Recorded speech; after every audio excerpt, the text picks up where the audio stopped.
Hello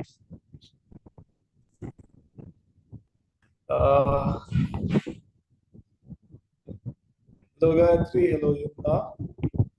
To the two of you. Can you all hear me clearly?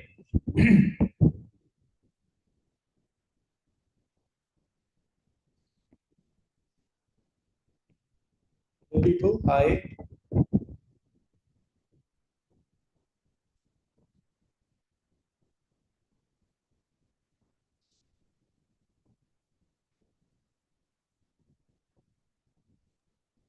Yes, sir, we can hear you. Right, okay, cool.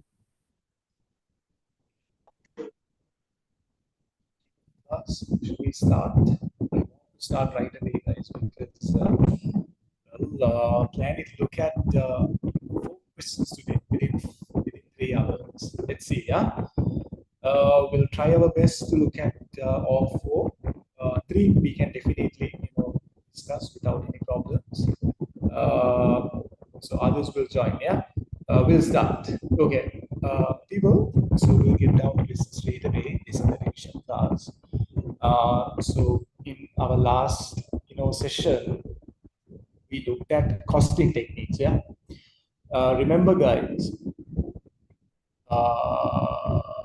Remember that your costing techniques are tested in section B.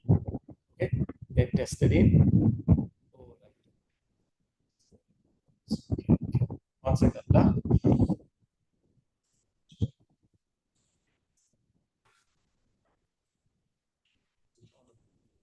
Right. Okay. Okay. Can manage. Yeah. So last week we looked at costing techniques now, right? Costing techniques are tested in your section B, right? Not section C. Please remember that. Not a big deal. If you get a question on costing techniques in your section B, people, you're golden, right? So, please make sure that you look at at least one more question from each of those costing techniques, right? For example, I looked at one question on ABC. You look at another one, right? In your revision kit, maybe, try one of those section B questions that you have on ABC. And then I looked at a question on target costing, right? You can definitely, try another one just to refresh your memory, right? And, to make sure that you have covered, everything in, target costing. Also, I looked at, I think, a question on we did ABC, target costing and throughput accounting. Yeah, throughput accounting, is used in the JIT environment, right? Especially when there are bottlenecks, right? So I looked at section C questions. Yeah, because I want to refresh your memory. I want to look at everything that's there under, under whatever the subject area. Okay, so I'm going to do the same thing today, right? So today we are going to look at questions from, 4 different areas. Okay, 1, break-even analysis. 2, relevant costing. 3, limiting factors. And 4, pricing, right? People, these 4 areas again are tested in your section B, but I'm going to look at section C questions. Now, if you look at this handout that I've shared on the WhatsApp group, right, you can clearly see that, that there are so many tabs. Yeah. So in green, what you have is your questions on pricing. In orange, what you have is your questions on break-even analysis. And in yellow, you have questions on relevant costing. And in blue, you have questions on limiting factors, right? Okay, so, now obviously I'm not going to look at all of them, right? I have, gone through, I've basically, skimmed through your text, your exam kit, and, handpicked certain questions for you to attempt for sure before the exam, right? So I'll be looking at section C questions, on each of these areas. For example, pricing, I'll be, in terms of pricing, I'll be looking at this question. And then in terms of break-even analysis, this question. Relevant costing, this one. And constraints or limiting factors, this one, right? The other questions are for you to attempt on your own, right? You have the exam kit, you have the answers with you, but I want you to attempt these on your own, right? Time your, attempt, people, right? Take like 1 hour, 40 minutes. See how far you can, read, how the extent to which you can, like, answer. Now, in a question, you have like multiple parts now, right? See how fast you can do the working and show the answer. Okay, right. So to make this 3 hours very efficient, right? I have basically done, well, the formatting, right, for you to show the answers, right? That is to save time. Okay. I say we start with break-even analysis. Okay, right. This is the question that I'm going to look at, people, on break-even analysis. In other words, your cost volume profit analysis, right? Now, let me give you a little bit of context on break-even analysis. Guys, now in costing techniques, what we focus mainly is on costing, right? How to come up with the accurate cost. Yes, because if your cost is not right, if you can't calculate your cost, that means you can't come up with a accurate selling price. Without an accurate selling price, you can't expect to, survive in the market. Because if your selling price is too high, people are not going to buy. If your selling price is too low, again, people are not going to buy. It is as simple as that.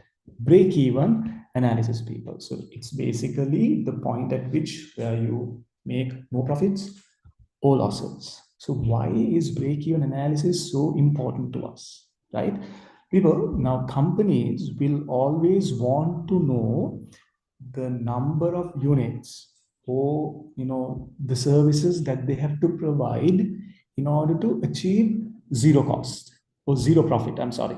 They will want to know how many units they have to produce to achieve zero profits, right?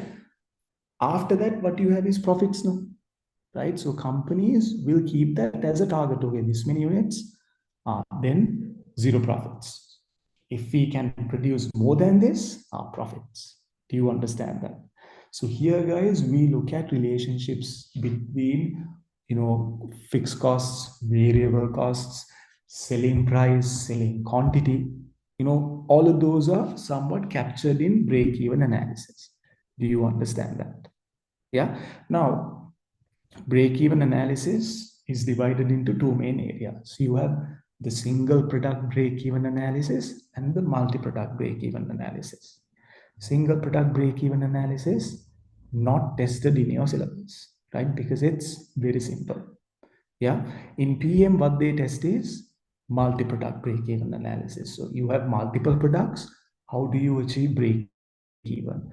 How do you, for example, the number of units that you have to produce to, achieve a certain level of sales, a certain level of profits. Those are the things that we look at in multi-product break-even, right? More than anything, people, in multi-product break-even, the most important thing is the diagram, right?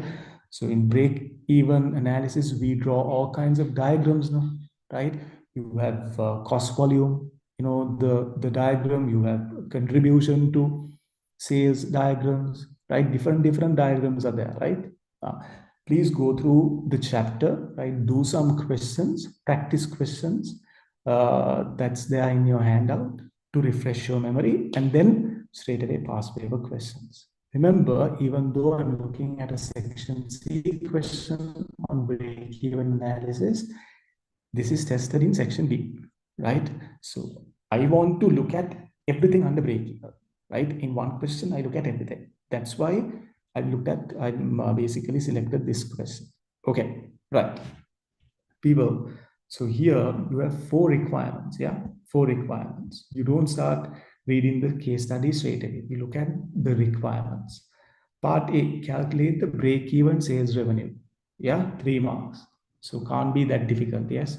Draw a profit volume chart by clearly showing all the workings to arrive at the graph form. So you have to draw the graph, people. Now, again, in your exam, they will not ask you to draw any graphs because this is tested in section B. No, they will give you the graph and they will ask questions from that. Right. Firstly, you need to be able to understand how the graph is drawn. Right. Then you'll be able to use that to answer whatever questions. Yes, right. So if you look at these questions that I have selected for you to attend, some of these have the diagrams, right? This question has the break-even diagram in it. So from the diagram, they ask questions. Yeah. Firstly, you have to be you need to understand what this diagram is, how it's drawn, and what kind of things it indicates. Yeah. So that's why the section C question, people. Okay. Explain how the unavailability of leather and the rise in its price affect the profitability and break-even point of mango. No calculation is required. Explain. So you will have to come up with a solid explanation for 5 marks. Yeah. Part D, explain how break-even could be used in this decision making and outline limitations of this technique. Okay. People, they're asking you to basically talk about pros and cons. Explain how break-even can be used in decision making. That's basically pros, and outline limitations, so cons. Yeah. Okay.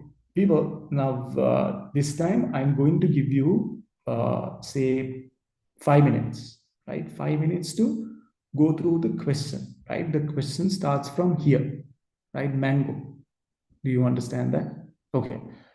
Quickly read it, right? I'll give you 5 minutes. Read it fast, right? But read it thoroughly. Okay. You're going to do the working in the Excel sheet itself, not in your book. No point, right? You're going to show these answers in Excel in the exam. You need to practice it. You need to get the hang of it. So we'll do it in the Excel sheet itself, right? Okay, 5 minutes, people. Go through the case study and then see if we can calculate the break-even sales revenue. Okay, right.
Okay, people, right? So you don't need, that much of time for you to go through the question. It's pretty basic, right? They asked me to calculate break-even sales. There are four products, so multi-product, yeah? So whenever it's multi-product, your equations, they, slightly, there are small adjustments that you need to make to the equations, yes? Now, for example, your break-even sales revenue. How do you calculate the break-even, people? Fixed cost divided by the contribution per unit, no? Right? So break-even sales revenue, when it's a single product, we divide fixed cost by the contribution to sales ratio, right? Here, there are four products. So your denominator becomes weighted average contribution to sales ratio, right? Okay, so how do I calculate the weighted or average contribution to sales ratio? I take the total contribution divided by the total sales. That's my average CS ratio. Are we clear? Yes, yes, very good. So let's calculate the contribution, people. Yeah, not a big deal. So they say selling price 400, variable cost excluding material 150, right? Uh, Variable cost excluding material. So material per unit is given, no? They say leather is used, blah, blah, blah. It's 60 per meter, right? So you have to find the contribution, people, right?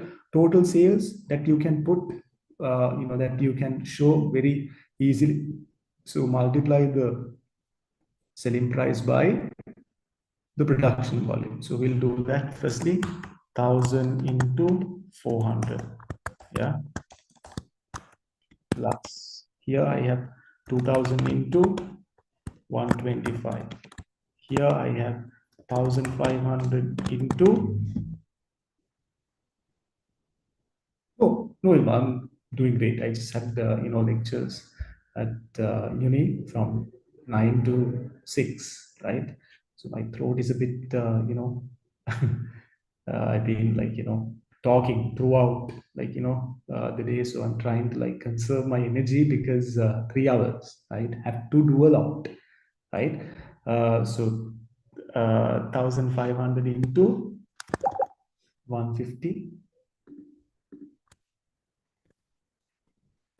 And then I have 3500 into, what's the price? 300, no? Right. Yeah.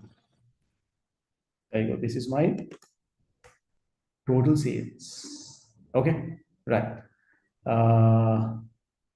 Total contribution. So, guys, now we have to firstly calculate the contribution per unit for bags, belts, shoes, and jackets, no? Right? So, they ask us to basically do this manually.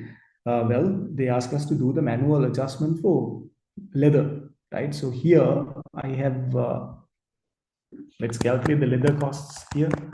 Leather costs, say bags. You have to have 1 meter, right? And 1 meter is $60, no? So that's 60. Okay. And then here I have belts. Belts, you have 0.25, no? 0.25 meters into $60. 0.25 into 60. That's 15. And then I have shoes. Shoes, what is the leather amount or quantity I need? It's 0.5 meters into 60. So that's 30, right? And then last I have jackets, right? 1.5. 1.5 meters into 60, that's 90, right? That's 90, right? These are my leather costs. So I can find the contribution, no? Contribution. Belts. So 400, I have variable cost 150 here. 400 minus 150 plus 60, no? Yeah, this is my contribution. Here it's 125 minus 50 is the variable cost plus 15. 50 plus 15.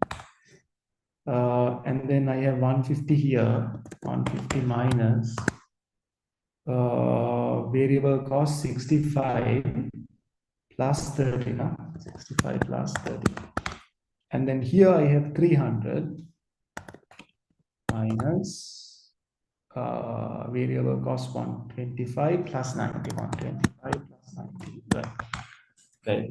These are my contribution values, yeah? So 150 minus 60. Let's get the answers, okay?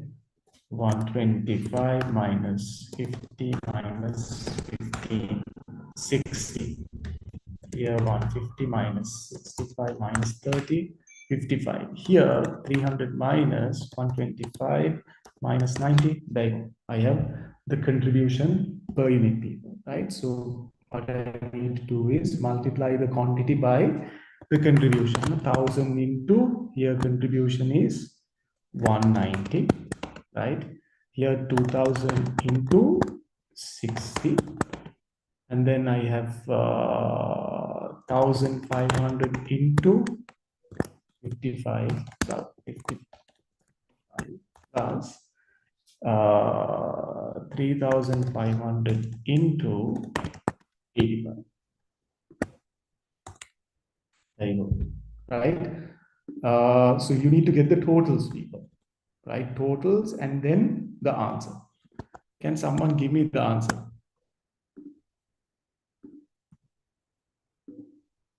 Right? What is your weighted average contribution to sales ratio?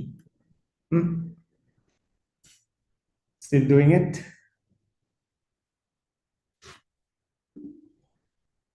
It's 0.358. Is it 0.358, people? Is everyone getting that value? 0.358. So I'm going to put the value straight away without doing the working, because it's a waste of time, right? You can do this. There's nothing difficult about it. Yeah, just to multiply the values and sum it up. Yeah, 35.8. Now I can calculate the break-even sales revenue, right? They say fixed cost is 580, fixed cost 580, right? Therefore, I can say 580,000 divided by 0.358. How much is this? There you go. This is my break-even sales revenue, people. So I'll round this off to the nearest dollar. So I need $1,620,112 dollars sales revenue to break even. Are we clear? So you generate this much, you have zero profits. The moment you start, generating revenues higher than this value, that means you have profits, right? So this is like your target. Okay, I need to sell 1.6 million, right?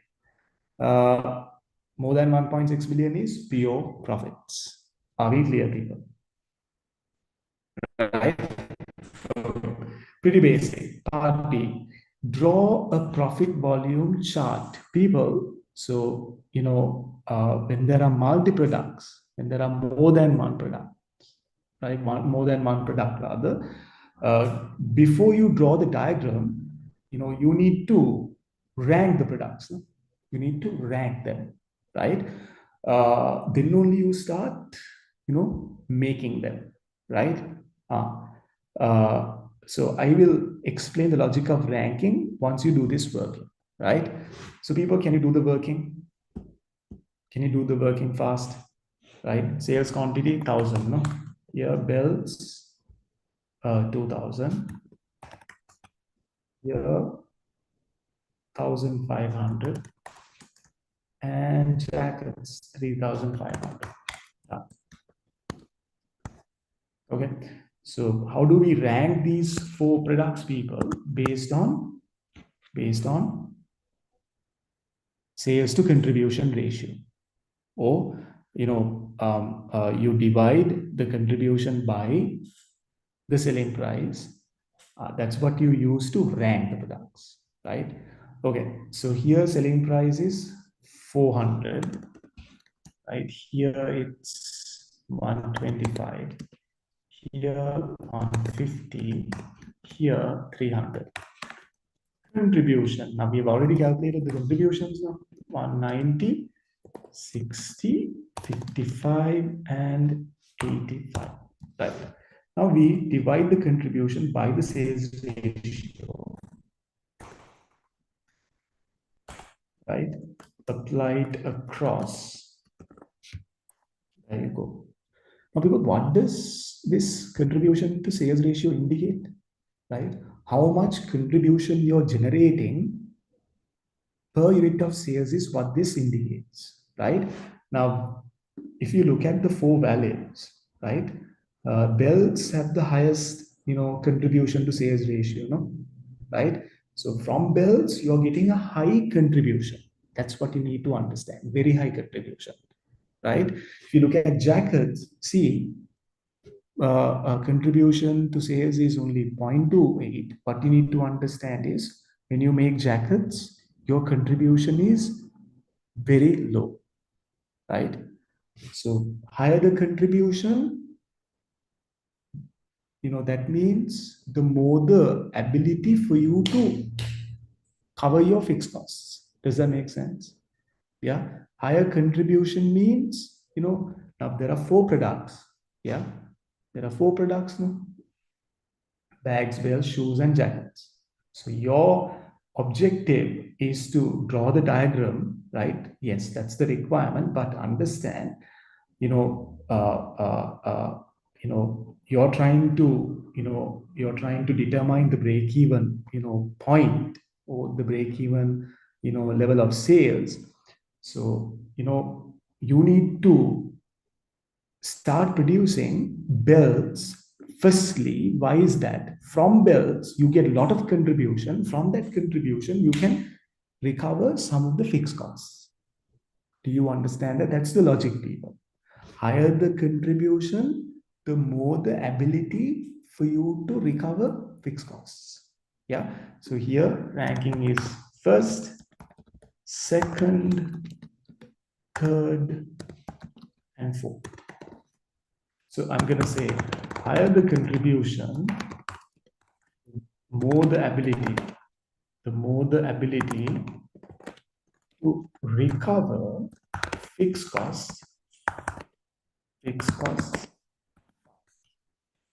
right? Do you understand that? Yeah, you want to achieve zero profits, zero losses, right? Yeah, so you start with belts. Now, at the end of the day, you need profits. First, you have to determine, okay, how much units I have to produce, or how much sales revenue it should be, there should be for me to achieve zero cost, zero loss, zero profits. Yeah. So, I start with the product that generates the highest contribution, because that is going to help me cover fixed costs fast. Are we clear? Right. This is the first step in drawing a multi-product break-even diagram, people. Right. Okay. So based on the ranking only, we start drawing the diagram. Right. So your diagram, people, now to for ease of remembering, the parts, the theory areas that you need to know with regards to this chapter, guys. 1 second, please.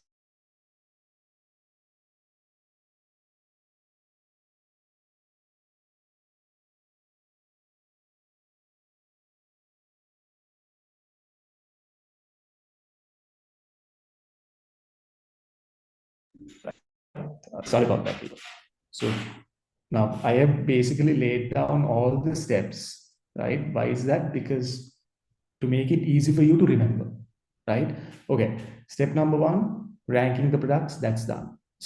Step number 2 is to draw the graph, right? So this is a cost volume profit diagram, right? So, sorry, this is your your what do you call profit to volume diagram? Yeah, profit to, it's actually sales revenue.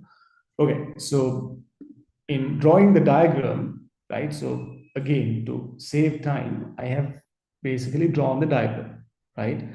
Okay, so your y-axis is the total net profit, and your x-axis is the total sales revenue.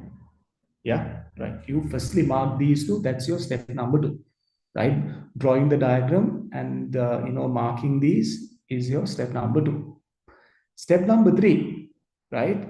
Well, before you start plotting the diagram, after you show the basic, the structure or the sketch, what you need to do is you need to mark your fixed cost. Now, fixed cost, they say 580, right?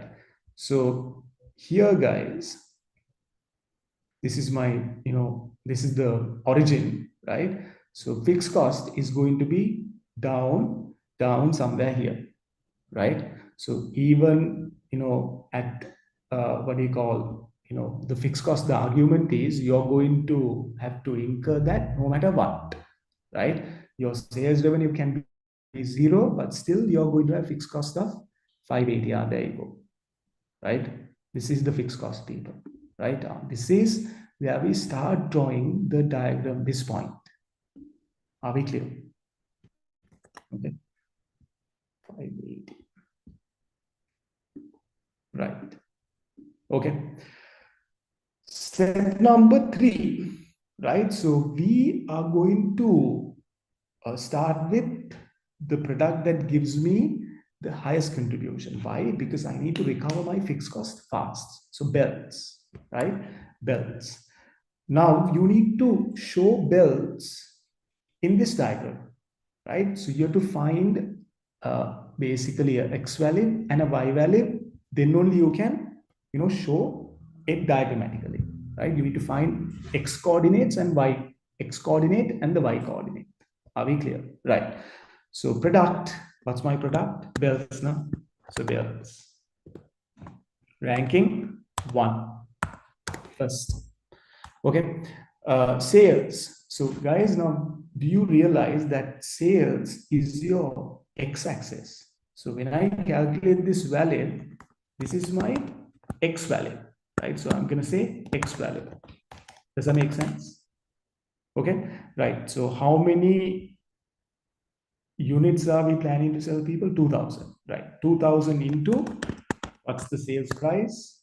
Sales price of belts is 125. You put the value here.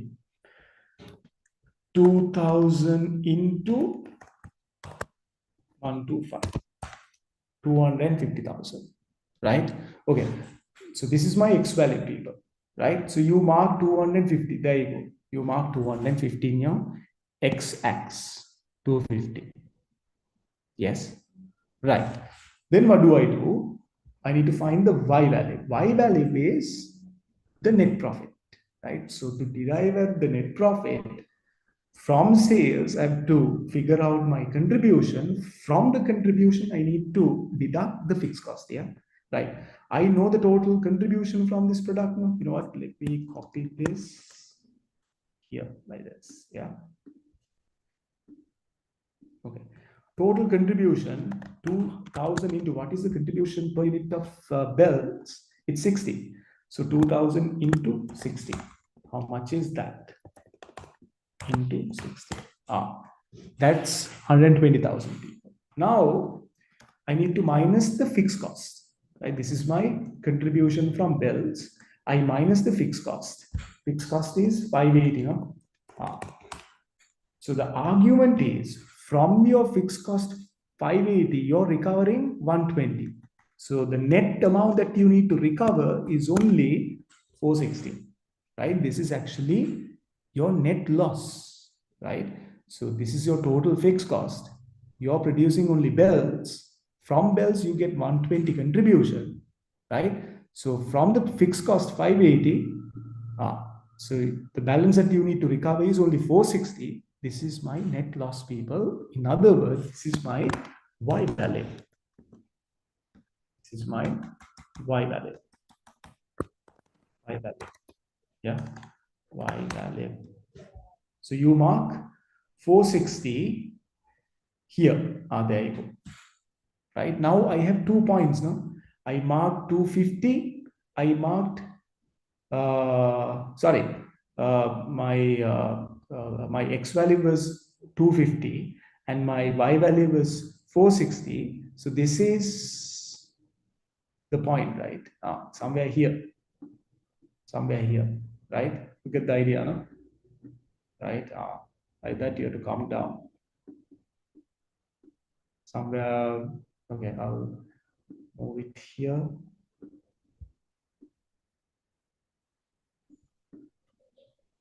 Yeah.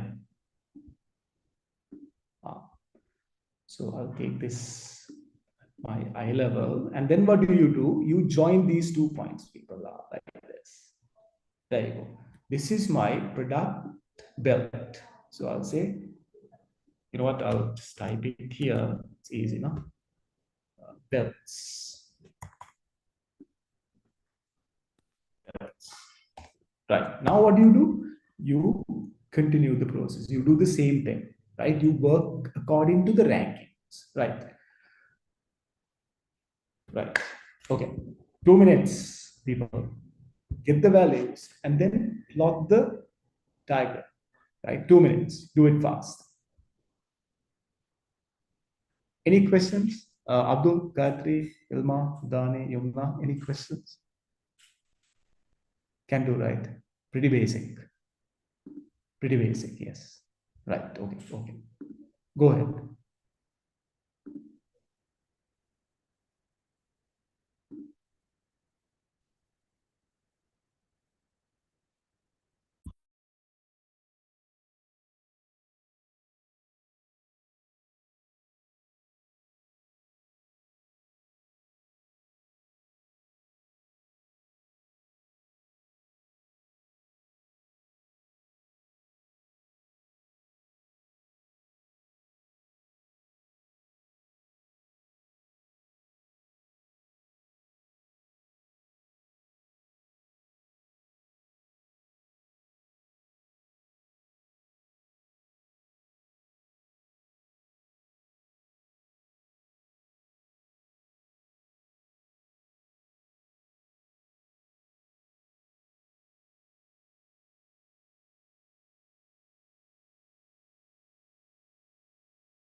Right.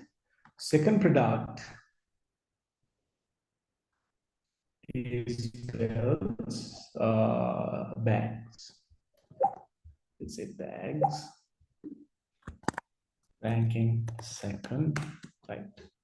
How many units are you planning to sell? Bags, 1,000, no? 1,000 into 400. Selling price is 400, yeah? Okay. Get the X value. Sorry. Yes, this is the sales axis is your X value, no? Yes, X axis. So 1,000 into 400. 400,000. Now, people, guys, I want you to notice these 2 terms. See, cumulative. Right? Cumulative means total. Because I'm working with number of products, I need to keep adding the values. Are we clear? Right. So total sales is now how much? Right. Earlier, my sales was 120,000. Right. Now, sales of bags, I have 400,000. So total is going to be, yeah, we'll put the total. Yes. Yeah. Yes, Ilma. Contribution is okay, hold on.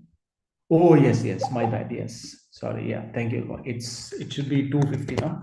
250 plus 400, so 650. That's my total sales, right? Now you need to mark 650. So I've already marked it. There you go, 650, right? So the difference between these two shows you the revenue that you're getting from bags. Are we clear? Right. Additional contribution. So how much contribution are you getting from this product, right?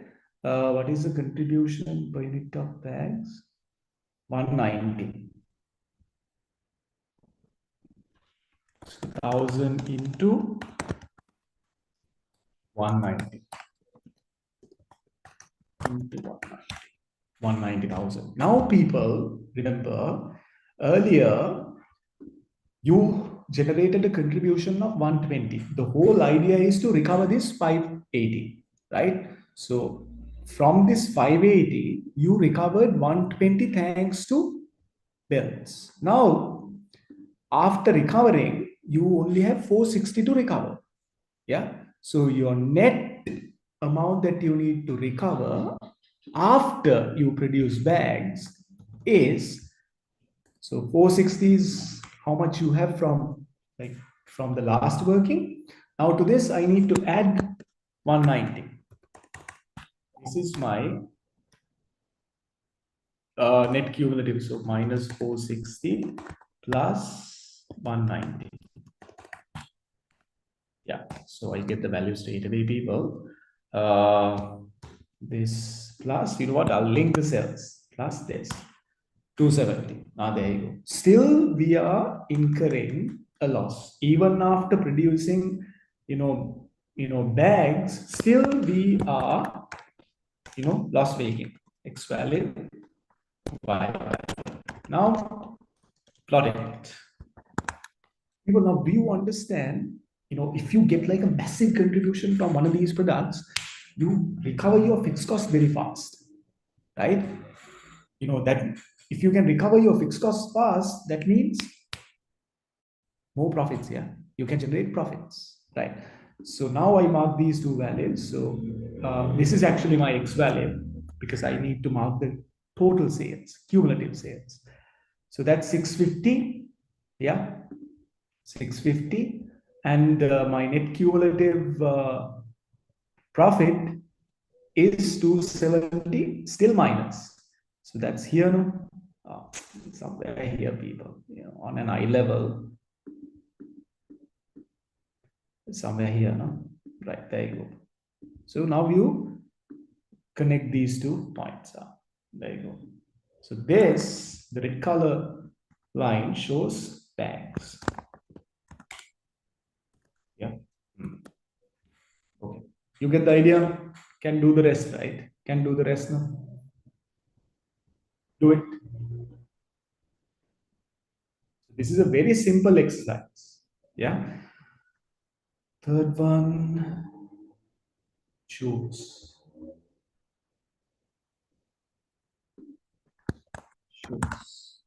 Third.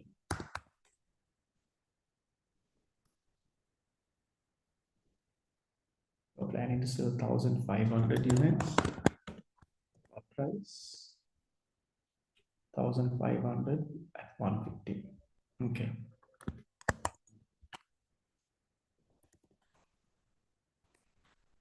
$225 cumulative sales, total sales. Now early it was 650. Now to that you need to add 225. 650 plus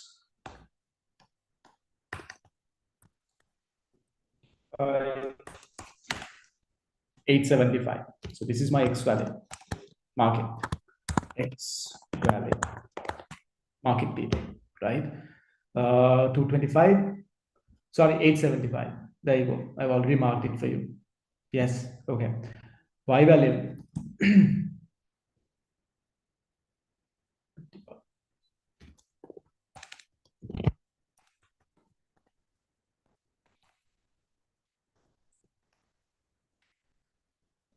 Okay.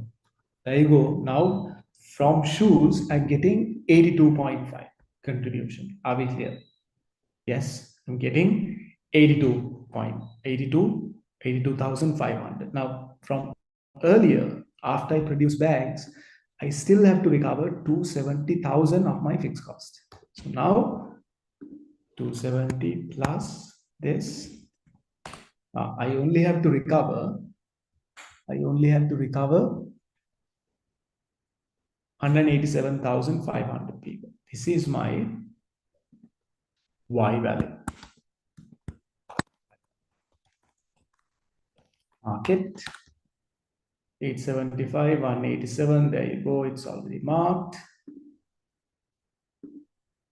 875, 187. So somewhere here, right down. There you go.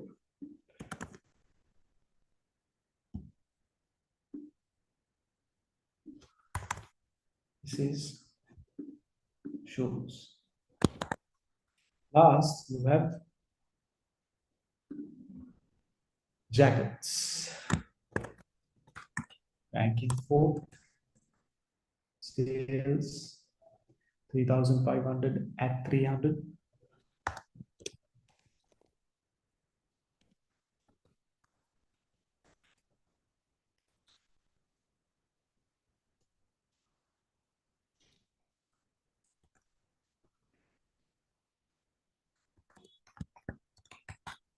That's 1.5 million something, no? Cumulative sales. From earlier, I have 875 plus 1,50,000. 875 plus 1.05 million. One cumulative sales are 1,925,000 people. So mark that here. There you go. 1,925,000. There you go. Yeah. Now what? Additional contribution. So contribution from jackets, that's 85, no? So 3,500 into $85. How much is that? 297. Right? So what's my net cumulative profits? I only have to recover 187,500 from my total fixed cost. I get 297,500 contribution from jackets. So therefore, I end up with a profit. Value, Y value. There you go. Yeah. So market 110. We mark this in green. At 110 net profit, your cumulative sales revenue is this much. So you draw a line like this. There you go. This is my jackets.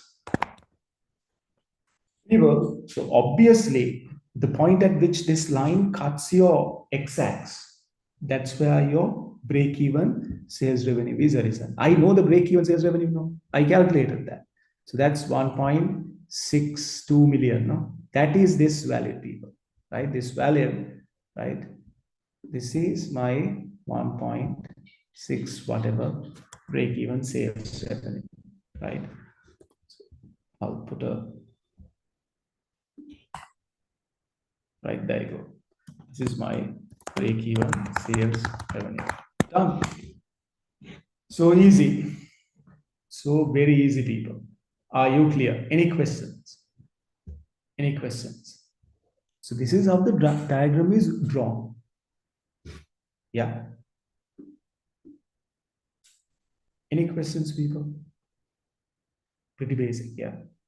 Okay, now if you need more time, can we look at part C now? Okay. Okay. And rise in its price affect the profitability and break-even point of mango. No calculation is required, right? So now we'll look at the case study. Leather is regularly used in the production. The company has recently discovered that there is likely to be shortage of leather. People, do you understand? Leather is used in all food, right? So your like production requires leather for sure. I mean, it's essential. If you don't have leather, no products, no sales. It's like that. So now you discover that there is a shortage of leather in the market, right? So now people, when there is shortage, when the supply reduces, basic law of demand tells you when the supply of a certain like item reduces, automatically the price, it goes up. Why? Supply is now restricted. People want more and more of that item, right? So this company is going to need more and more more and more leather, but the problem is supply is limited, right? So what's going to happen to the price of leather? Obviously, it's going to increase now. Does that make sense? Right? Basic law of demand. Yeah. So when there is something short in supply, price is going to go up like hell, right? Simple example, guys. Can you remember, like, sometime back, the price of turmeric, right, went up like nothing in our country, right? It went so, like, the price of turmeric, it increased to, I don't know, people, 1 kilo was more than $1,000 something, no? Right? Why is that? Because supply of turmeric, well, the supply basically came to a dead halt. There was no supply at all, right? People were hoarding like turmeric so that they can sell at, so that they could sell at high prices. And there were all kinds of raids and all that. People, can you remember? This was very, in the recent past. So short in supply means price is going to go up. Explain how unavailability of leather and the rise in its price affect the profitability. People, do you understand? If the leather prices go up, right? If the leather prices go up, leather cost in the production is going to go up, right? So this 60, I don't know, this is going to become 90. I'm just assuming this is going to become 30. This is going to become 60. This is going to become like 150, whatever, right? Then what's going to happen to your contribution? Contribution is going to fall, yeah? Why? Because now instead of this 60, I have 90, 150 plus 90. So lower contribution, lower contribution, lower contribution, lower contribution. Low contribution means what? It's going to take a long time, right, for you to recover the cost, right? Not just a long time, you will have to produce more and more, right? So 1,000 units, whatever the quantities that they have mentioned will not be enough for you to achieve no profit, no loss. Do you understand that? People, are you clear? So how it's going to affect profitability? Profitability is definitely going to get impacted. Profits are going to go down. Yes. What's going to happen to the break-even point? People, break-even point is going to increase. Yeah. I mean, you're going to have to sell more to achieve that no profit, no loss point. Why is that? Your contribution is now lower, right? Contribution lower means you have to produce a lot of units, more and more units to achieve a profit. Are we clear? Are you clear? Anyone who's not clear with that explanation? Pretty basic. Are we clear?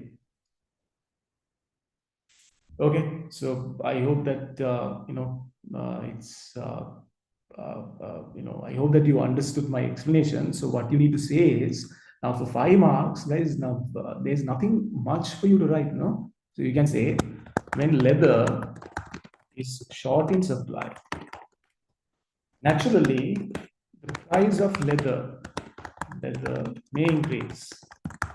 This will severely impact mango, as mango's product portfolio require leather.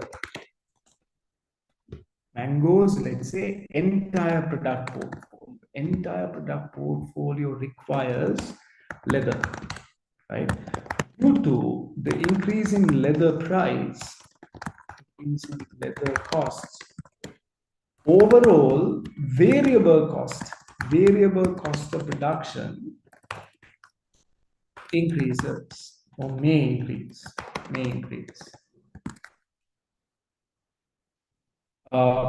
So you have to hold other factors constant. Yeah, now variable cost of production is going to increase. Now, if you jack up your selling price, people, no problem, right? But you're assuming that all other factors, all other variables, they remain the same, right? Assuming all other variables, such as quantity, right? Sales quantity, sales price remain the same. Increase in leather cost,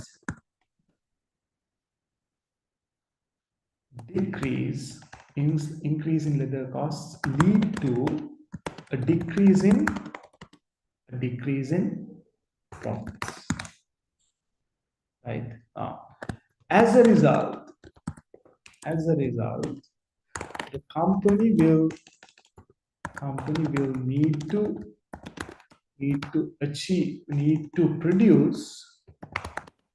produce a higher quantity, produce and sell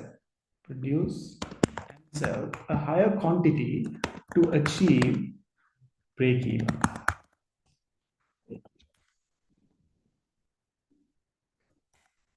Therefore, break even point, right? Or here, break even sales revenue, break even required sales revenue to break even increases, right? So that means, so this line, point at which this line cuts my x-axis will be somewhere here, people, to the far right. Are we clear? To the far right. This will lead to the diagram. This will lead to the point at which the break-even line, you can say the point at which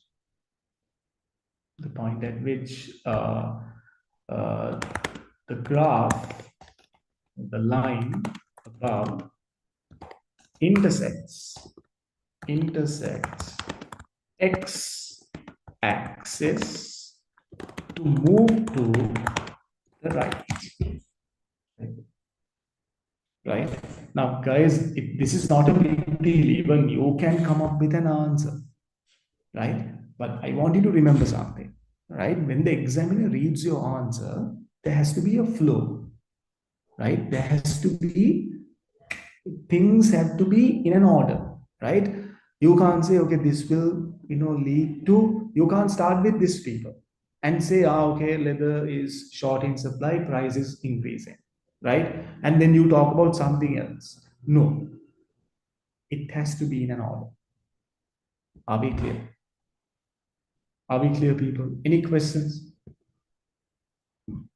Any questions from this area?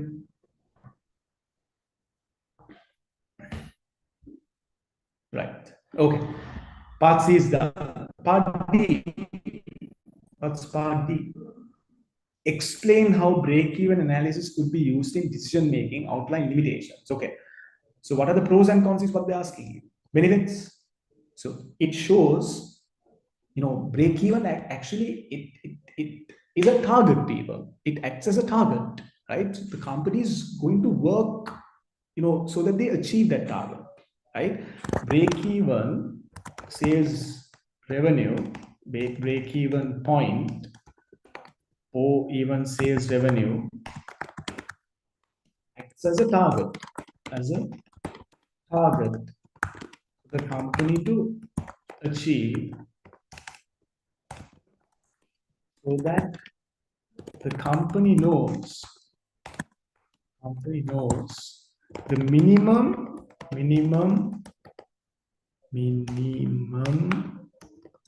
amount of minimum quantity of sales, minimum quantity of units or sales that must be made to achieve zero profit loss position. Do you understand this? So mainly focuses on covering so that the company, yes, very good, yes. Very good. So you're bringing in a little bit of econ into this analysis. Normal profits, yes. People, in economics, we talk about normal profits. No, normal profits is basically break even. If you have normal profits, the idea in economics is that you can survive, right? Yeah, so you cover all your costs, no revenue, but you can, survive. You can barely exist. That's the economic, point of view. Yes, it focuses on normal profits and helps companies to, determine their long-term sustainability. Right? That's another advantage. Very good. The point is, you can write something, people. Limitations. What are the limitations, people? Limitations. So I'm just like giving you one benefit, people. You come up with the other one, right? Not a big deal. Second one. Sorry, limitations. What are the, let's call them pros and cons. Cons. People, do you understand that here I'm not taking into consideration any discounts? No, nothing, no? Right? Guys, now you have calculated variable cost now, right? So when you buy more and more material, when you buy material in bulk, you get discounts. Are they captured here? No. Do you understand that break-even analysis assumes, look at the straight line. Yes, in reality, the relationship between costs and units might not be linear. Are we clear? Yeah. Yes, you're looking at only a few things. You're like, okay, I can divide all my costs into fixed and variable. That's crazy, no? Right? That's wrong, right? How can you come up with a simple, like, categorization like that, right? Especially in the modern day. So many disadvantages, right? You can say assumes, assumes linear relationship between costs and units, right? Focuses, you can say, assumes that all costs can be categorized into fixed and variable. Yes, you can, but it's a very simple categorization, right? It's not going to work, right? It's just too simple. Are we clear? Right. The point is, you can come up with enough and more answers, people. Not difficult at all. Right? So now you have a basic idea. So guys, now under break even, there are few more equations that you need to remember, right? So this is break-even sales revenue. You have units to achieve a target profit, margin of safety, right? All those calculations have not been tested in this question, right? But the diagram, whatever that's related to the diagram has been tested in full, right? Okay, so your job is to look at these two questions when you're free, right? Do these two for sure, people, right? You can do one maybe next week and the other one the week after, right?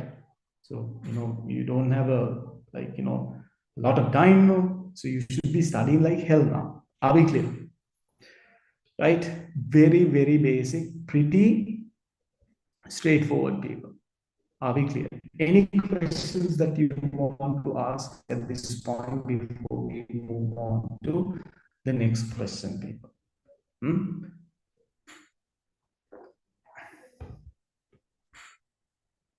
Break-even analysis, pretty basic. Okay. Abdul, Shoaib, Tani, Yumna, and Gayatri. Hope that you guys are, clear with this. Hope that I, refreshed your memory on these things, right? On the key areas under, this particular chapter. Yeah, yeah, yeah. Okay, okay. Solid, brilliant, brilliant. All right. Okay. Now, from break even, what I want to look at is constraints. Okay. People, I remember, doing this in class, right?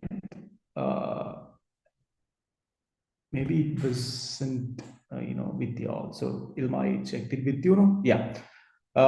That's okay, right? Let's do this question, people. I haven't done this with you all, no. Maybe with a different batch, no. Right, let's do this. Now, we're done with break even. Now we are moving into limiting factors. Now, even in throughput accounting, limiting factors were somewhat captured, right? This is a full-on limiting factor question.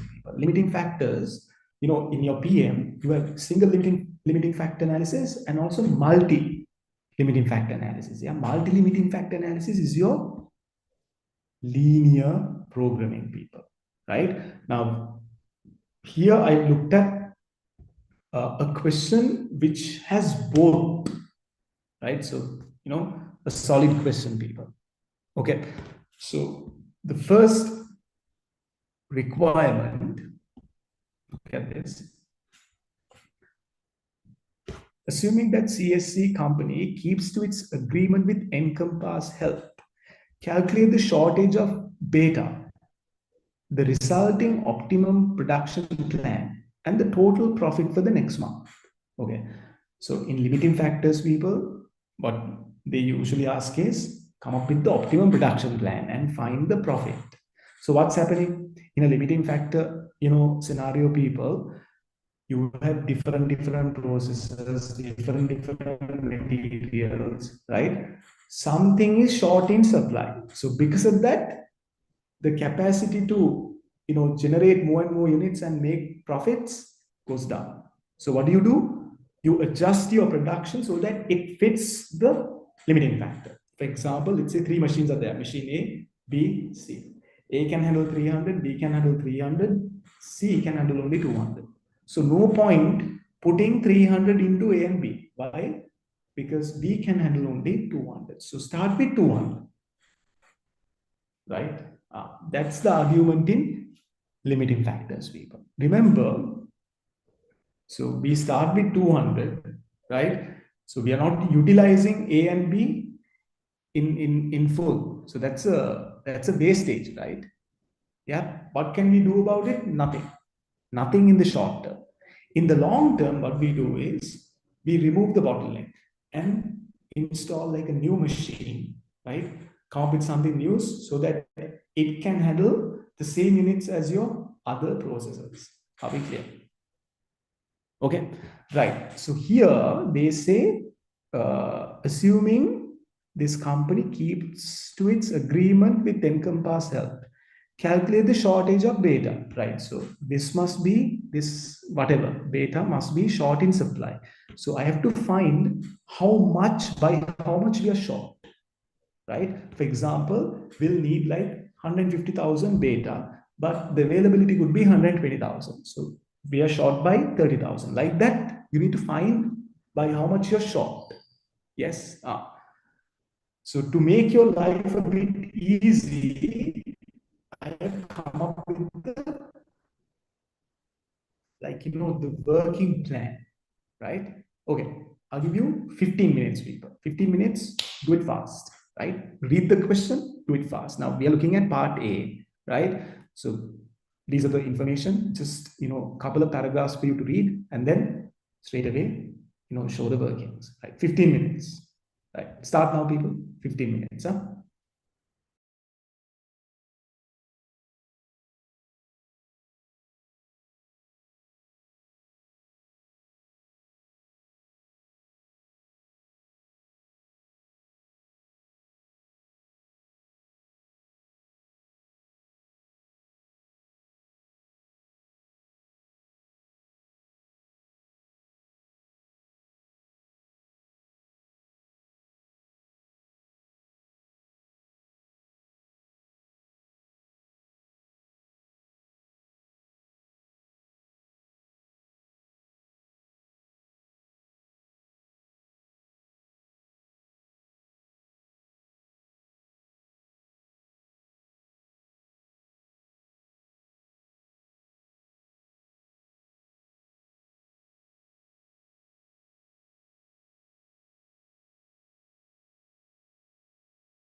you guys continue, right? Do the workings, I'll start soon, right? Okay, so we are to firstly find the shortage of beta, right? So this company is producing three products: cakes, cookies, and shakes, right? Shakes are the newest. Each three products has two special ingredients: singer and beta, right? Okay, so you have selling price and costs given, right? Other ingredients, variable overheads, contribution. Each three products expected demand is 11,200, 9,800, and 2,500, right? 11,200 cakes, 9,800 cookies, and 2,500 shakes. Total fixed cost 3,000. They have found out that supply of beta is going to be around 12,000. This is your availability, 12,000. So you need to see whether you can like produce these quantities, at the beta whatever required amount that they've stated, right? See now here they say beta is uh, beta cost of cakes 0.75. Yeah, so we need to find this is the cost of people, right? This is the cost of beta in cake. So for you to find the per unit per cake beta amount 0.75 divided by 1.5. That's how we find the beta, the grams now. Yeah, because we have to find the shortage. Yes. Prior to this, CSC had signed a contract with a leading chain of gyms in Compasna to supply it with 5,000 shakes each month. There is a contract. Right? Once you sign a contract, you're obligated to sort of like you're obligated to honor the contract. Right? You have to stick to the contract. You deal from the contract. You're looking at all kinds of problems. Yeah. Okay. So cakes. Expected demand 11,200. 11,200 grams per cake. So here, guys, it's 0.75 is the cost. 0.75 divided by cost per gram is per beta, it's 1.5. This is going to give you grams that you need for one cake. So 0.5. So how much grams do I need, people, in total? 1,200 into 0.5. 9,600. You get the point, right? Cookies, 9,800 grams per cookie. That's 0.3 divided by 1.5. 0.2. So 9,800 into 0.2, 1,960. Here, shakes. People, this is the expected demand for shakes 2,500 from the market. You're to supply 5,000 for sure because you have a contract. So total is going to be 2,500 plus 5,000, 7,500. Yeah, grams. So it's 1. You see, beta you need 1.5 grams. The cost of beta in shakes is 1.5, right? So beta per gram is 1.5. So you need 1 gram. Okay. So multiply this by this. So total requirement 7,500, 1,960, and 5,600. People, you need 15,060 grams of beta. Availability is only 12,000. What's your shortage? 3,060 grams. Are we clear? See, pretty basic. Pretty basic. Right. Next question. Sorry. You have to calculate shortage of beta, and now you need to do the optimum production plan. Right? So you have to find the contribution per limiting factor, and then rank. When only you start, like, producing, right? That's your second working week. Contribution per limiting factor. Yeah. Contributions are given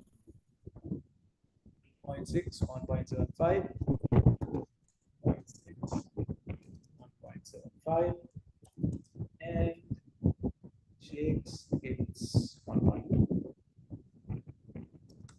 So here, so I've taken four columns. Cakes, cookies, shakes, and this is your shakes under the contract. So here, there is no, now you're not selling at a low price, right? Yes, you're selling shakes at a discounted price. How much? 5.8. Normal price is 6, right? You're supplying those 5,000 shakes, right, at 5.8. That's why I have two columns, 5.8. Yeah. So now grams of beta.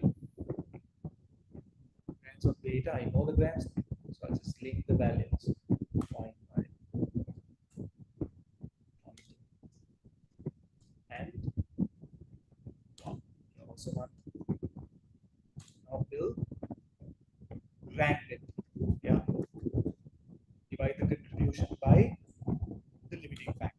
5.2, 8.75, 1.2, and 5.8. There you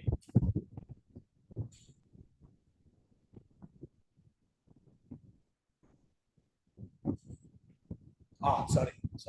Yeah, did I make a? That's your good thing. Yes, my bad. Yes, this is the selling price now. So from the selling price, I need to minus the variable cost. No? Yeah, my bad. Thank you, Alvin. So 5.8 is the discounted price. What's my total variable cost? So VC of shakes is a normal selling price is 6. Right? Normal selling price is 6 now. Contribution is 1.2.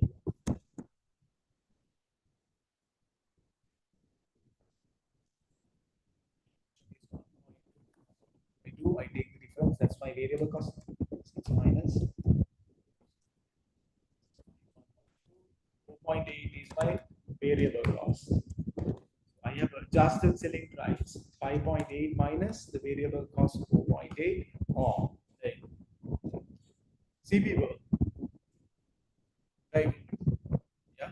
So shakes are not profitable at all, right?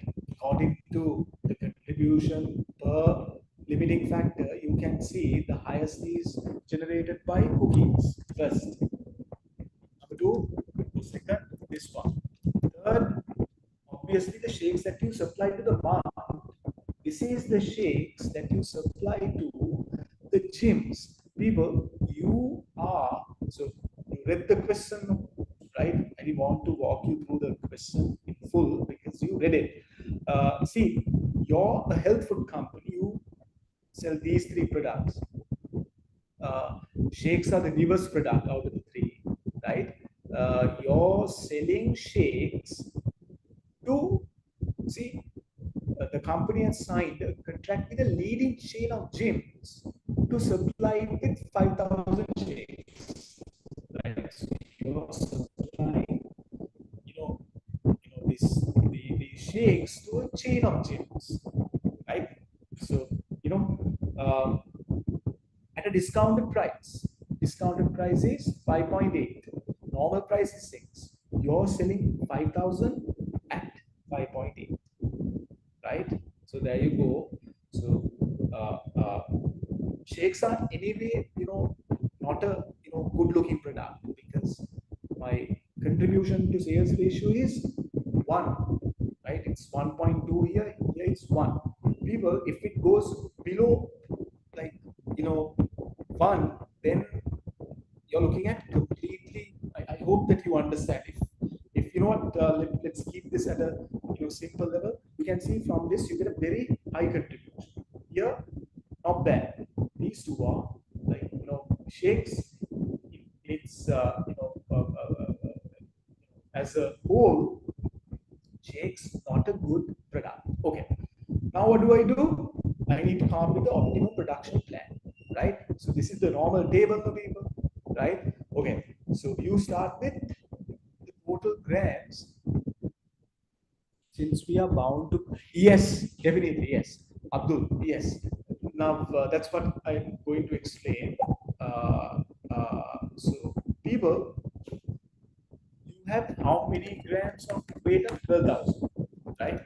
So ideally, you have to start with the product that generates the highest contribution per limiting factor. So you have to start with cookies, but you can't start with cookies. Why is that? Because there is a contract, right? You have a contract and you have to honor the contract. So you have to start with shakes, right? Shakes. Number of units, how much? You're looking at the contract. How many units do you have to supply? 5,000. So what is the grams per unit? One, no? One. Per unit, one.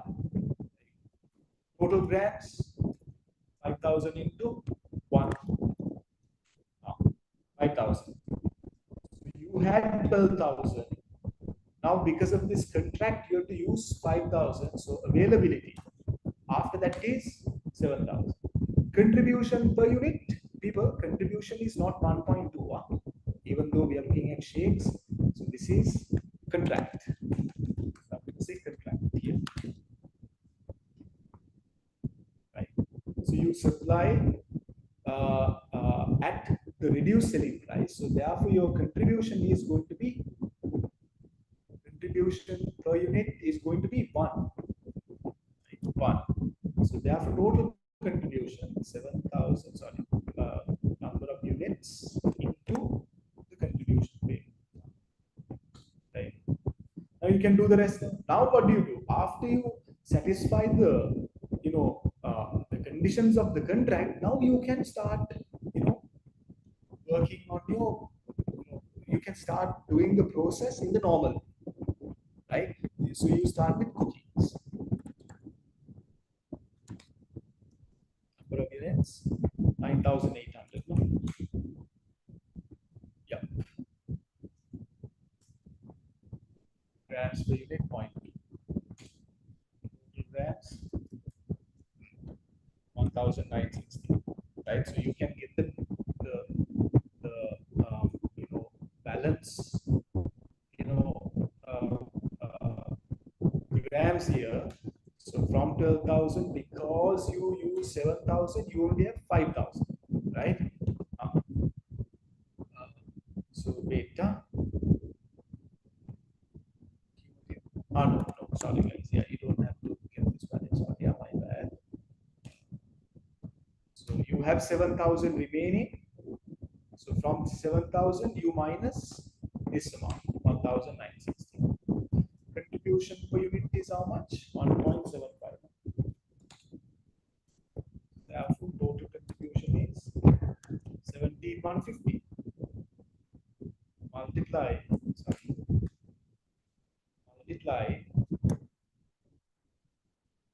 number of units by the contribution. Right? Once cookies are done, now you look at cakes.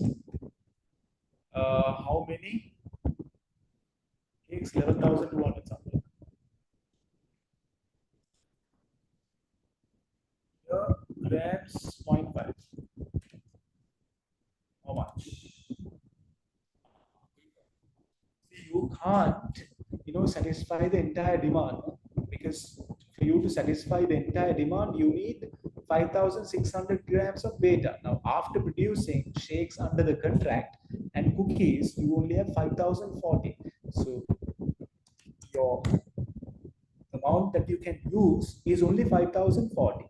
So how many cakes can you produce, people? 5,040 divided by 0.5.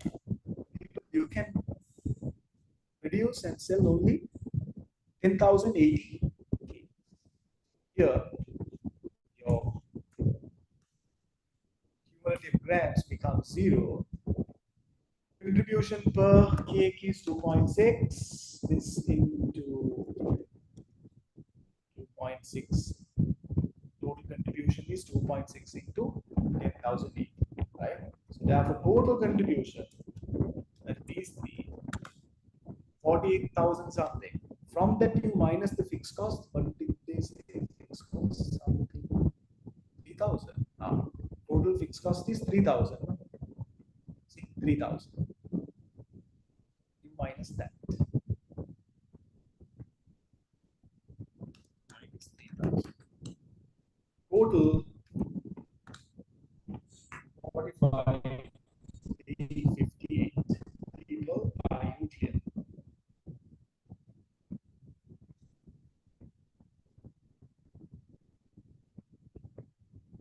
Please ask questions if you have any doubts, people. Right? This is a pretty basic working. Right? Told you. Remember, bigger the question, the easier it is, people. Right? The bigger the question, the more the how do I put it? The manageability. Right? This is a big ass question. Right? Massive question, but you look at this, you get scared. Oh, I don't want to look at this. This is too big. But bigger the question, it is. Right? Any questions from the area that we completed?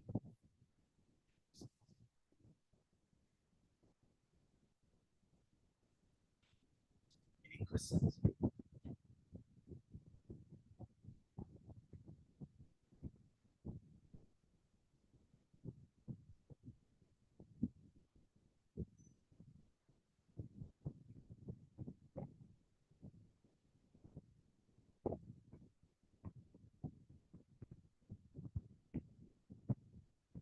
Any questions, guys? Anything? No. Abdul, are you clear? Gayatri, any questions? Yumna, any questions? Dani?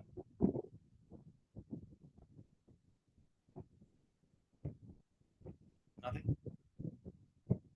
Okay. Yeah. Brilliant. Brilliant. Now we'll look at the next part. Right. Okay.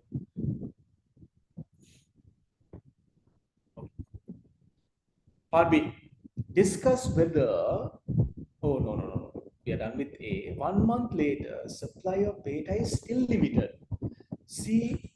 So the company is considering whether it should breach its contract. People, because of this contract, they are losing out like hell, no? Right? I mean, shakes are the least profitable product, but that's what they're starting with. In the production process, that's what they're starting with. Right? So shakes not suitable. It should be removed. Ideally, should be removed. So now what are they telling you? Still there is shortage of demand. Sorry, shortage of beta. So they are considering whether it should breach its contract with Encompass Health so that it can optimize profits. Definitely. People, if you don't have this 5,000, if you remove this, 5,000, if you don't supply shakes to those gyms, then you can start with cookies now. Then you can, definitely, make the full whatever units that you wanted to in cakes, and then you can supply shakes to the normal shakes to the market and end up with a higher profit. So they are saying, they are asking you, should they breach the contract? Discuss. People, whenever they say discuss, you need to look at two things, pros and cons. Remember that. Whenever you see the term discuss, two things, two sides, pros and cons. So here, should you breach the contract? Shouldn't you? Oh, what are the benefits of breaching? What are the disadvantages, merits and demerits of breaching, not breaching? People, now think, if they breach the contract, they can definitely optimize the profits. Big advantage, right? Okay. If they breach the contract, then what are the problems? Think about it, people. So if this is too hard to wrap around, this is too difficult for you to like, wrap around your head, think of a normal rent contract. So you suddenly, you decide to leave without giving prior notice to the landlord. Now he's going to be in trouble, no? Right? He's going to be in trouble. So that's why, we have rent contracts. That's why we have loans contract, lease contracts, because you never know.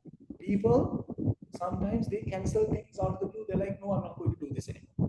I can't pay rent anymore. I can't supply shares anymore.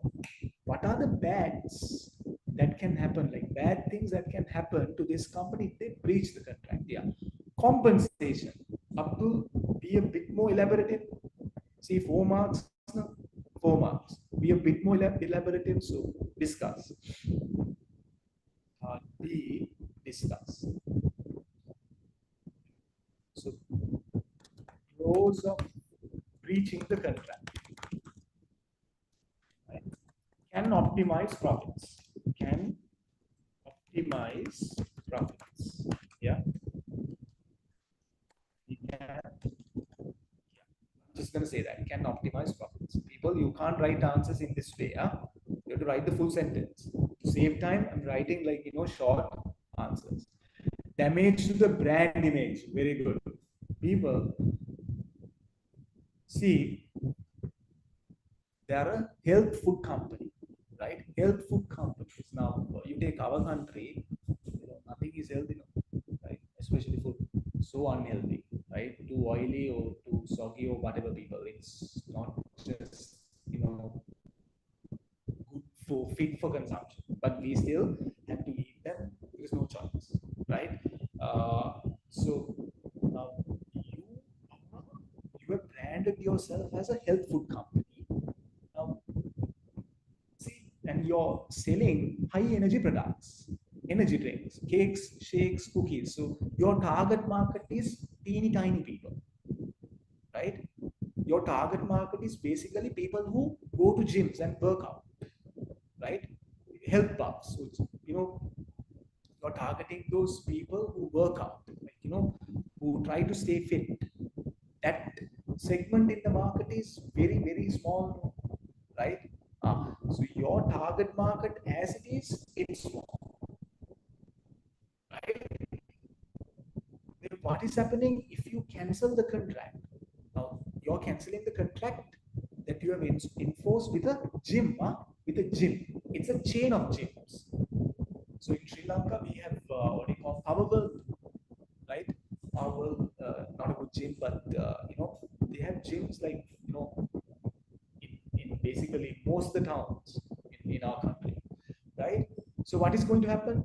You breach the contract. The gym is going to be very, very mad at you, right? They'll be like, look here, right? Don't buy from this company. They are, they cheated. They did not honor the contract, right? That's what they're going to tell the people who work out in the gym. That's your target market, no? Right? So people are not going to buy from you, right? Do you understand that? People are not going to buy from you. You hear bad things about Pizza Hut, you don't go to Pizza Hut, right? You're like, you'll be like, okay, I want to try and see whether pizzas are actually that bad, right? So it's not like that. No. If someone says, okay, a place is bad, don't go. You don't go. It's as simple as that. People, the impact to the brand image, the impact on your sales are going to be very, very severe because you're operating in a teeny tiny market, health food. Does that make sense? Yeah. So you have to elaborate. See, if you say damage to the brand, yes, you get like half a mark, but not the full mark. You have to explain all that. Use the context. Say, this company is operating in a niche market, small, teeny tiny market. That is the health food market. If they breach the contract, the chain of gyms will be highly dissatisfied and will recommend their customers who will yeah, you can say will know bad about your company, That's what you need to say in a professional way. So you have to say, okay, look here, this company, your chain of gyms are going to be very dissatisfied and will recommend their customers not to buy from this company. So your future sales are going to go down, right? There you go. Future sales, they go down. And the next one, we can talk about the brand image, right? Your brand image is very, very important because you're operating in a niche market, right? Target market is very small. Your customer numbers are very small. And then number three, what else can you say? Legal consequences. I mean, if you breach a contract, you'll have to pay compensation. Yes, for sure, right? Monetary, losses. So you have monetary losses as well as non-monetary losses. Non-monetary losses are more serious because non-monetary losses lead to monetary losses. That's what you need to explain in a professional manner. So my point is this: use the information as you read. You have to imagine the case study in your head. Assume that you're there, like in the middle of this whole thing, right? You're there, okay, your supply shakes. Suddenly you're saying, no, what's going to happen to me? Like that, you get it, people. For you to come up with a good answer now, within 3 hours, you have to do a hell of a lot more. In 3 hours, you know, um, uh, uh, it's quite challenging. Yeah, you read. As you read, you put things into your head, you jot things down, you highlight, do whatever. Yes, it's very tiring. It's a mentally exhausting process, but it's for 3 hours. Yeah, then you're done. Okay, so I'm teaching you how to think. Answering this is not a big deal. Try to live in the question. That's what your examiner recommends. You have to live in the question for you to imagine things correctly. People, also, when you read, one time reading might not be enough. Do a second reading, right? The first reading, you do it slowly. At this level, people, now your case studies are not that long. So we don't ask people to read the case study. We don't ask students to read the case study twice, thrice, no. Right? Reading this is not going to be that it's not going to be that challenging because you don't have a lot of data, right? You have a huge table here, but you don't have to memorize any of this. Some of these things, yes, you have to memorize, right? So you underline, highlight, right? Those features are there in that platform for you to make the fullest use out of it, right? Utilize them, so that you can write a quality answer. They are breaching the contract with not normal gyms but top leading gyms. Yes, are they a top leading? Leading chain of gyms. Oh yes, yeah, leading. So this chain of gyms, they are like a top, gym in the market. Like I don't know, Gold Gym in United States. Yeah, that's where Ronnie Coleman and Zano, like Schwarzenegger, where they train. It's a gym like that.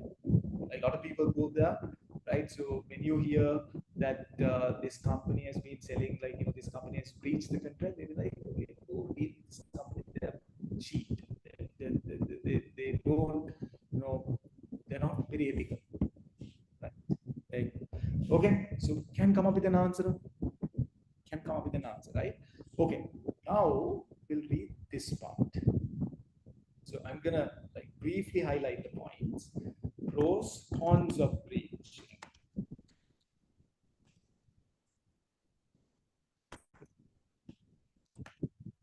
You don't explain people, yeah. Don't say straight away brand, loss of brand image. No, I'd say operates in a niche market, right? Customer numbers are lower. Yes. Losing one customer can have a big impact. Major impact. If breached, the recommend customers, the users to not to uh, not to buy products of CSC due to unethical behavior. This can lead to reduction in sales in the future, right? Also, huge impact, huge negative impact on the brand. Now, guys, I want you to understand something. See, I'm using a lot of adjectives here, no? Right? Huge. Yes.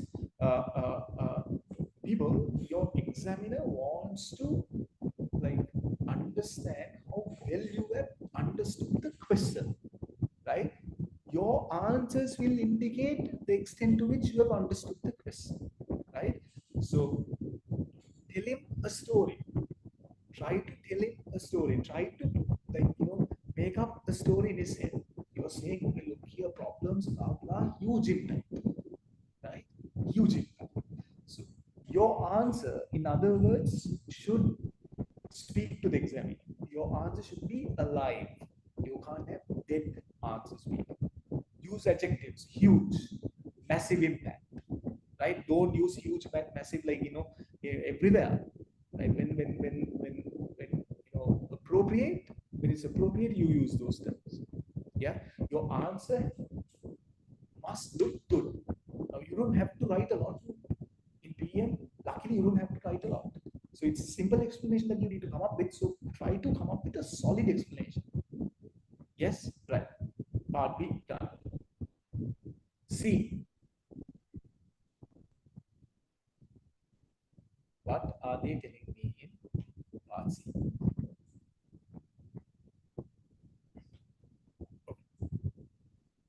Several months later, the demand for both cakes and cookies has increased significantly to 20,000 and 15,000 units per month, respectively.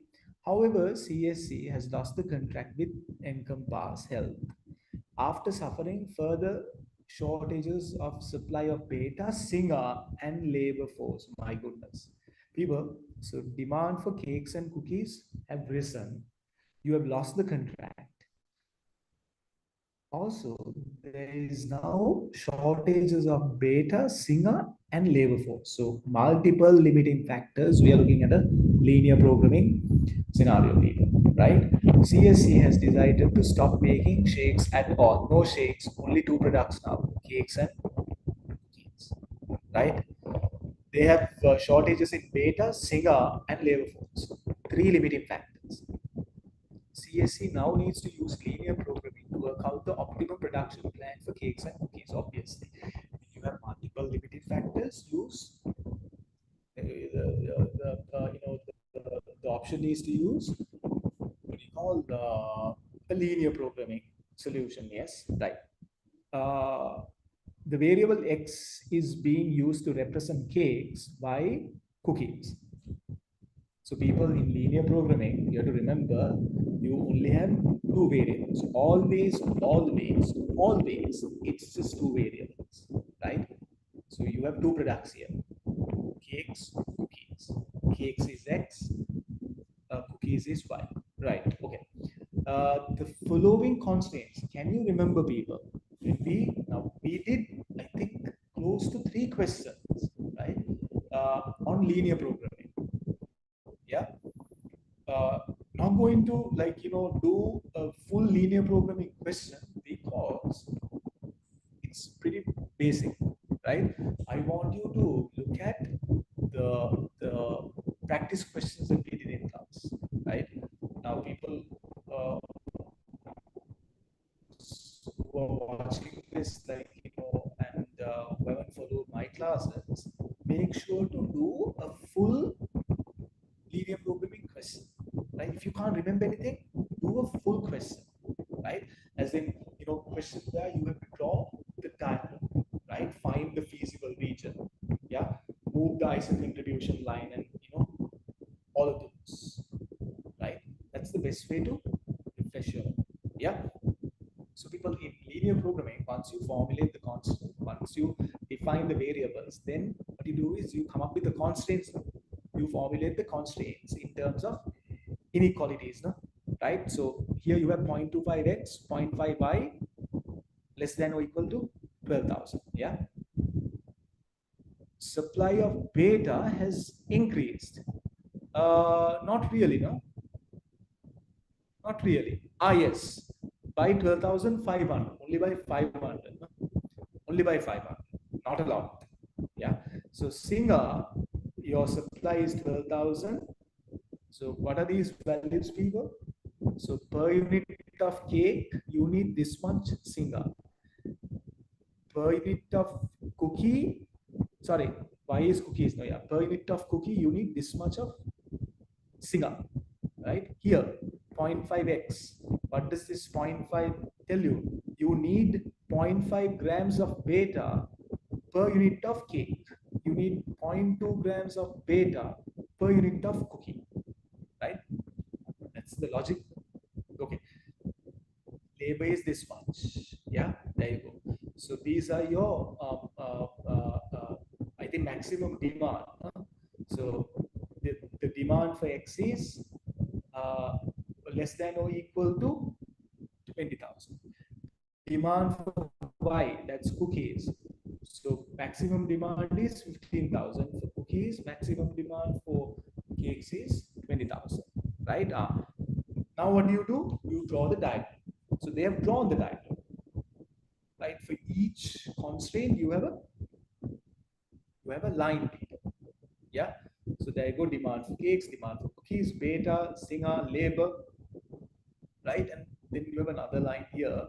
Let's see. Explain what the line labeled by C equals 2.6 plus 1.75y on the graph is, and what the area represented by OABCD means. They want you to explain this diagram and the area labeled by 0 A B C D. So that's basically this area. They're asking you to explain this line and this area, O A B C D, like this part. Yeah. How do you explain this? Pretty basic, right? Pretty basic. So what's this line? What's this line? What is that teeny tiny line, people? What is it called? Anyone? What is it called? Abdul, what is it called? Dani, Gayatri. What do you call it?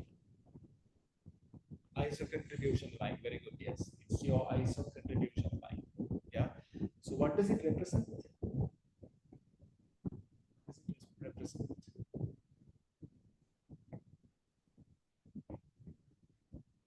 What does it represent? So the idea is, a combination of X and Y is going to give me my maximum contribution, right? That's the idea of people. So I need to find the optimal contribution, the highest contribution. So optimal doesn't mean highest. Optimal means best. So let me rephrase that. You need to find the best contribution, the optimal contribution that you can achieve with the limiting factors. Are we clear? So in that, so guys, what do we do in forming this line? What we do is we put like a random figure for C and then find X and Y values. Can you remember? ISO contribution. Let me show you. I think it's better if I explain the logic here, people. Right? Let me make use of my OneNotes.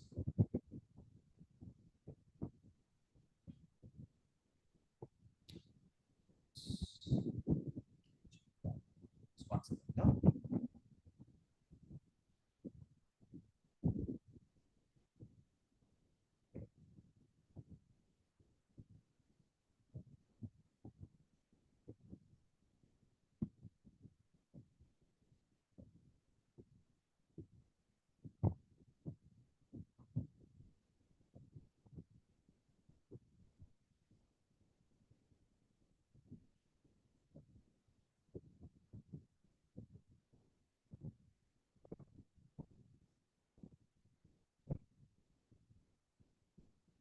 right? Look at this, please. So this is how we formulated the diagram for people, right? This is how we came up with the linear programming solution, right? So we define the variables, we formulate the objective function, right?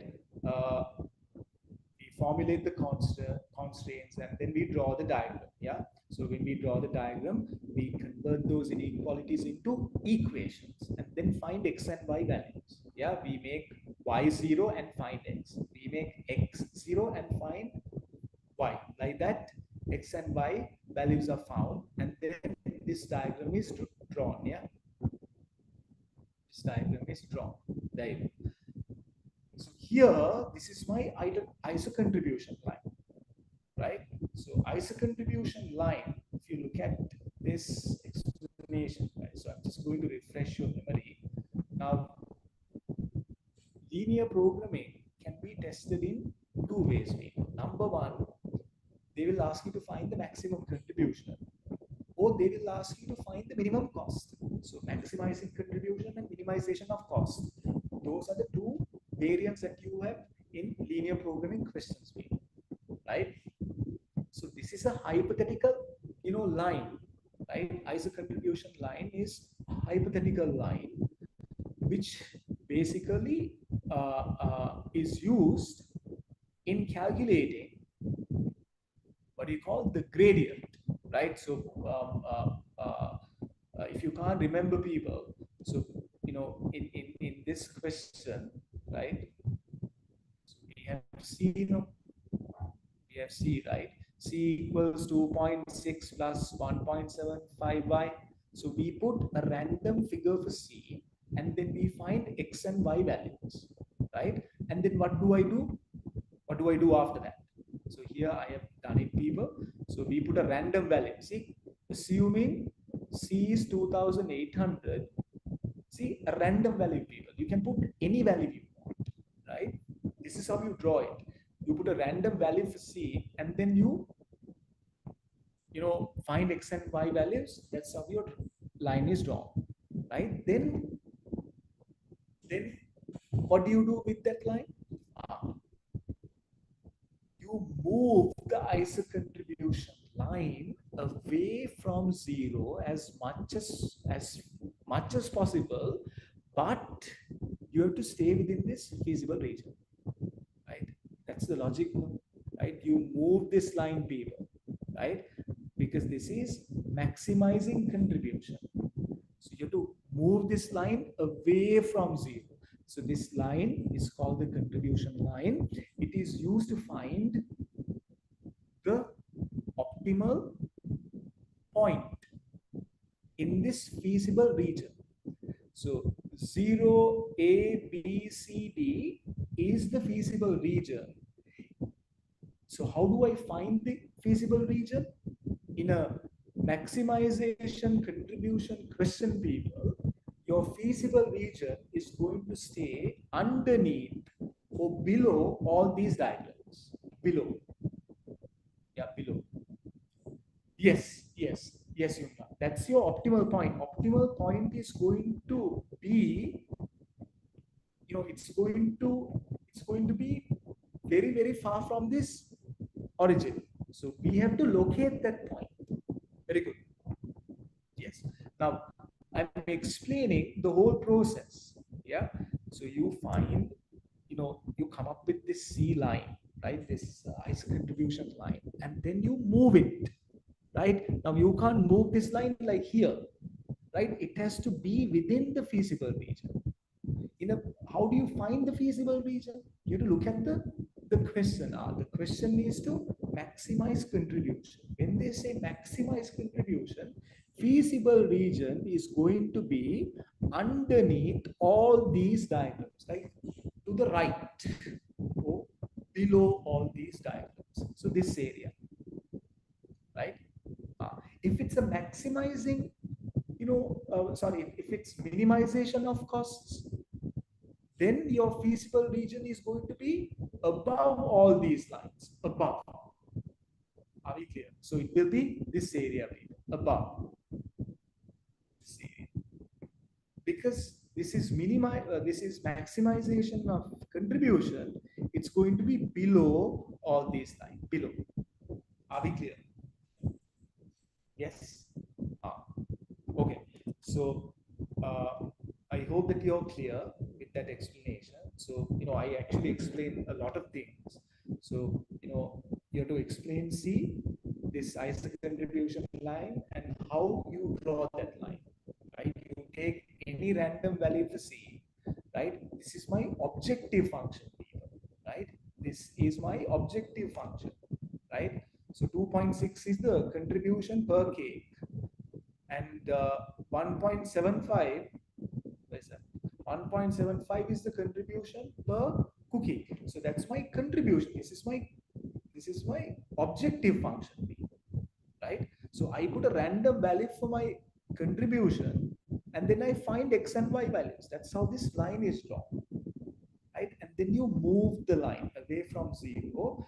So, and then you find the point where this line becomes tangent to the farthest point of this diagram, farthest point of this feasible region.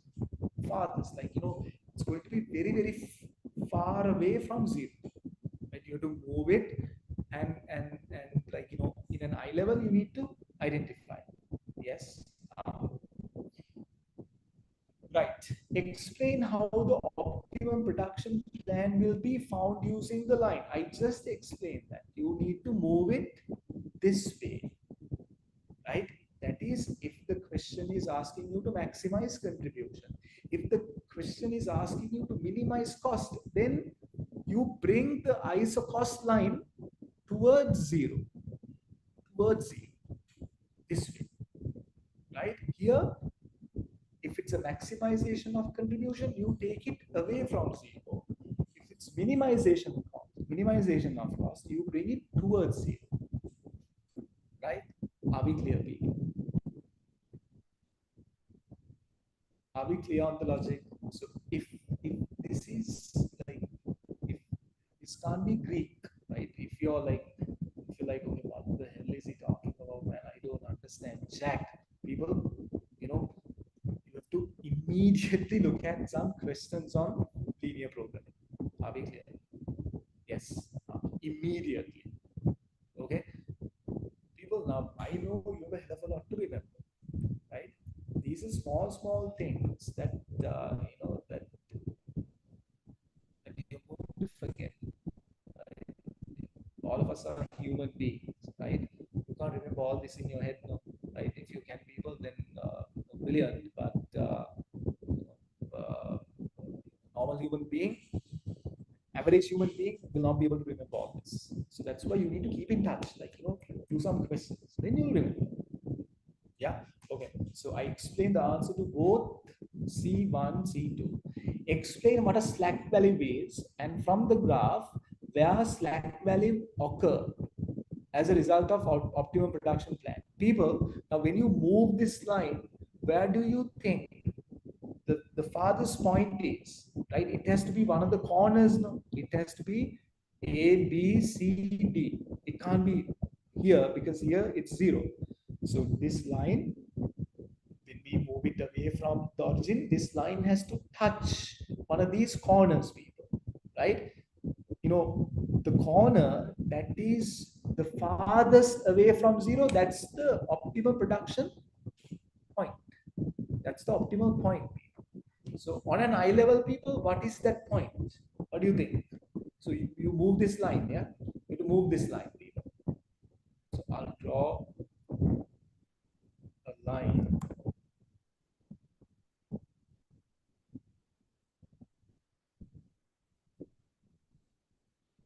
So, shapes.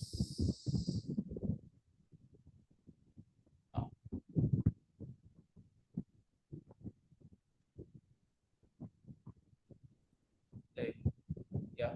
So when I move this line, people, okay, so I move it this way, right? So that it maintains the same slope. Yeah, move it this way, and then this line has to become tangent, in other words, to a point. It's going to touch all these points, people. So you have to select the point that is like the farthest away from 0. That's point C, no? That's point C, right? Point C, no? From an eye level, you can see that it's point C. Are we clear? Did everyone get that? Huh? Did everyone understand that my optimal point is C? Yes. Are we clear, people? Ah. So what it means is this. What it means is this. So your optimal point is achieved at C, right? C, no? Yeah, it's C. It's C for sure. It's C. Now, the point is, at point C, you have two lines intersecting. What are those two lines? This line is labor, and this line is demand for cakes. This line is labor, and this line is demand for cakes. So I'm looking at this point, people. C. So C is arisen at the intersection of what's this line, people? This is labor. No? This is labor. This line is labor, right? And this line is demand for cakes. So what does that mean? So at point C, my optimal production is arisen. So in order to achieve the optimal production, what do? I start producing these units, people, right? So cakes, here it's 20,000. C, it's, I don't know, 10,000, right? C is 10,000, right? So when I produce that many units, what's going to happen? I'm going to exhaust my labor in full, right? I'm going to exhaust my labor in full. People, at the optimal point, right? So let me explain this with this diagram. At the optimal point, right? Same slope. There you go. So here it's C. Here also, your optimal production is arisen at point C, guys. Yeah, point C. It's point C. No? Yeah, you are not to calculate anything. No, you're not to calculate anything. So it doesn't really matter, right? Definitely.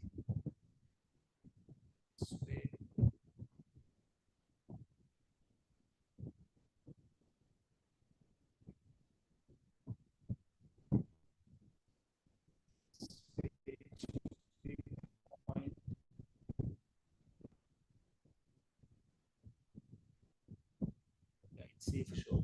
Right. People, when you hold on, when you move the ISO contribution line, right? So in this diagram, it's point C, optimal production point. Right? That optimal point is C, right? So what do? I look at C, right? I look at the lines. So here, guys, it's these two lines. It's these two lines, yeah. These two lines. There you go. This line, that's the equation, and this line, this is the equation, right? So I look at these two, and then I find x and y values, right?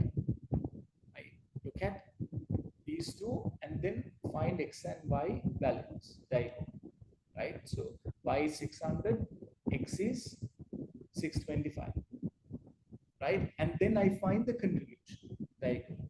That's how my optimal contribution is achieved.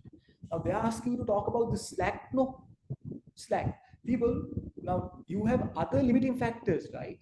Other limiting factors, right? Now the argument is you're not using those, resources that is available to you in full. There is slack. You're not utilizing them in full. So there is underutilization. That's what is known as slack. Are we clear? So here, right, your slack.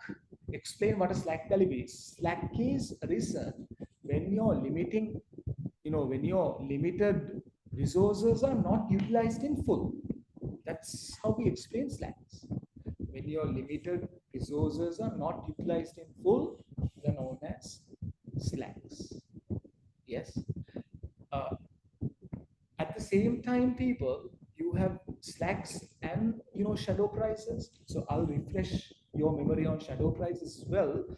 Shadow prices are calculated for the binding constraints. What the hell is a binding constraint? Binding constraints are the constraints at which your optimal point is, arisen. So here the optimal point is C. So binding constraints are labor and cakes. Yes. Now, so if you have more labor and cakes, the demand capacity, the argument is you can make more profits. Now, they're not asking you to, explain slacks. So, sorry, they're not asking you to explain shadow prices, but, when you study this area, people, make sure to look at shadow prices as well. So, explain what a slack value is. That is done. From the graph where slack will occur, right? So, whatever resources that are not utilized in full. So C and D, so B, demand for cakes, Singer, they are all slacks. Are we clear? Are we clear?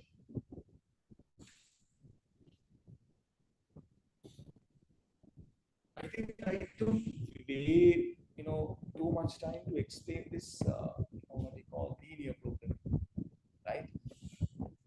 I took way too much time. But then again, this is like a massive area, right? I don't want to look at like a major question. I wanted to refresh your memory. So if you have gotten scared, oh my God, I don't remember anything. What was he talking about? Sounds like Greek. The entire freaking discussion sounded like Greek to me. I didn't understand. Jack, people, that's good. You look at notes. You look at, yeah. You look at the note. You do a question. Are we clear? Right. Okay. So yeah, there you go. So now people are now going to come up with the answers. So the whole point of revision classes is for you to is for me to refresh your memory on these important things. Are we clear? Any questions, people? Any questions? Right. Okay. Now we can look at, okay, we only have half an hour left, people. Yeah, within 3 hours, number of questions that we can look at is only 3, right? Okay, that's okay. Shall we look at this one? This is relevant costing. Pretty basic, right? So take 10 minutes, okay? So calculate whether or not it is worthwhile ceasing to produce TD now rather than waiting 12 months. So you ought to figure out, this is people in relevant costing, can you remember, relevant costing principles are applied in different contexts now, right? Right. Number one, in limiting factor, sorry, one-off decision making. So let me show you, context where this limiting factor, sorry, this relevant costing is applied. If you look at my handout, people.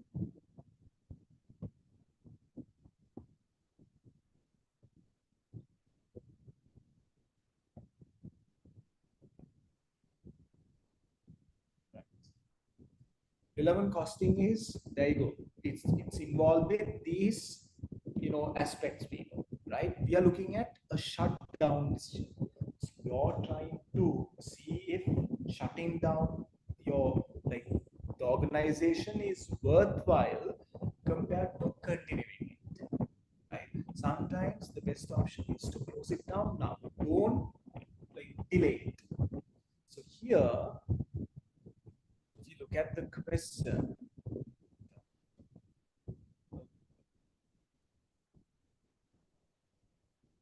Right. So here, discuss, calculate whether or not it is worthwhile ceasing to produce TD. I think you're like discontinuing some product. Whether it's worthwhile to stop producing TD now rather than waiting 12 months. Explain two pricing strategies that could be used to improve financial position. Briefly describe three issues. Okay. Uh, Three issues that Stay Clean should consider if it decides to outsource. People, now to answer questions like this, you don't need to look at the case study. Briefly describe three issues that a company should consider if they decide to outsource the manufacture. Right. So if you outsource, what are the things that what are the things that you're going to consider? So you're not going to do it in-house. You're going to ask someone else to do it. You get it, you sell it. Right? That is outsourcing. Yeah. So if you outsource it, the quality, right? You might not be able to now. When you do it on your own, you're going to put all your energies. Now you ask someone else to do it. How can you verify the quality? That's a bit of a problem, right? What else? That's one issue, right? You don't need to look at the case study now. I'm trying to come up with answers, fast. Describe three issues. Now you can't simply think about the financial aspects. Now people see companies when they decide to outsource, what they look at is mainly the cost, right? If someone else can do it at a low cost, then you ask that person to do it, right? You get it and you sell it, right? So focusing just on numbers, only financial aspects is not going to be smart, right? Especially quality. What else? Pricing, costs. What else? Some material may be damaged. Yeah, quality. I'm looking at quality. So that can be considered under quality. No? What else we? Others will get to know, your trade secrets and all that. People, that is also a potential disadvantage, right? So other people can start, I don't know. There is a chance for your secrets to get revealed. Understood, right? If you ask someone else to do it, things can go wrong in that way. Yeah. Describe three issues: quality. What else? People. Right. Quality. What else? Stealing brand name. Stealing brand name. Okay. Stealing brand name. What do you mean by that? Stealing brand name. I don't get it. Can you describe it a bit more?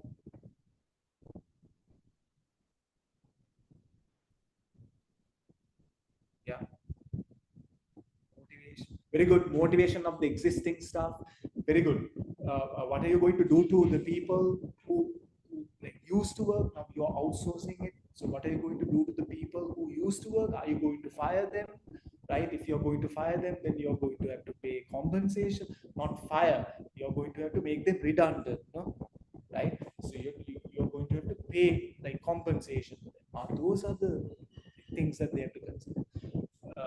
Motivation of the existing staff. Now they suddenly see their friends, getting fired. Now you also get scared. Oh my God, my friend got fired yesterday. Will I get fired tomorrow? Like that, you get, I mean, you become a bit how do I put it? Demotivated. Yeah, you get scared, and that is going to have an impact on your motivation. Yes. Quality of the product, yes, definitely. That's what we looked at earlier, right? That's what I explained. Firstly, Gayatri, your quality, you can't really verify that. Loss of control, very good, solid. You know the points, right? Okay, now people, here they are asking you to calculate the relevant cost, right? Relevant cost of closing the business now. It's not a business, I think it's a product. Yeah. Okay, let's go through this together. I'll give you time to like work things out, but I will walk you through the question. Stay Clean manufactures and sells small range of kitchen equipment. Specifically, the product range contains a dishwasher, washing machine, and a tumble dryer. So they are manufacturing and selling kitchen equipment, dishwasher, washing machine, tumble dryer. Tumble dryer is rather old design and has for some time generated negative contribution. This is the product. I think that they are looking at, that they are like considering closing or like discontinuing. Yeah, no problem, no problem. So uh, it is widely expected that in 1 year's time, market for this design of TD will cease. So you're not going to have any demand as people switch to washing machine that can also dry clothes after washing cycle has completed. So you have a washing machine and a dryer separately. Now the market is not going to buy washing machines and tumble dryers separately, like as two standalone units. They're going to buy just one machine, and in that machine, you have the normal washing capacity and also the drying feature, too, right? So they're going to move into that particular, machine in the next year. Stay Clean is trying to decide whether or not to cease TD now or in 12 months' time, right? So they are trying to decide whether to close TD now or wait for 12 months. To help with the following information, to help with this decision, the following information has been provided. There you go. Normal selling price, annual sales volumes, variable costs for 3 products. Right, there you go. These are your cost information. Now, you're, you're going to discontinue TD, no? So your sales are going to be completely lost, right? Sales are going to be completely lost. Yes. So here I have put different workings, right? Sorry, loss of sales of TD. So because you discontinue TD, you're going to, if you discontinue TD now immediately, you're going to lose how much? Selling price into 1,000, selling price into this many units, right? So I'll show you one loss of sales. So how much is it? Selling price, you can say 1,200 units into $80. No? So this is going to be a cost 1,200 into 80, 96,000. You're going to lose, right? This is a loss. Yeah. Anyway, I said loss of sales here, right? Like that, people, can you calculate? Can you do the workings now? Supplier payments, can do factory rent. Supplier payments. Can you do this, people? Right? At least do the first three. Do the first three, people. I'll give you like 10 minutes. First three. Let's do the first three only. I want you to try the first three. Now I've done the first one. So I want you to try 2, 3, not 4. Don't do 4. 2, 3, 5, and 6. Do 2, 3, 5, and 6. Do it faster.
people?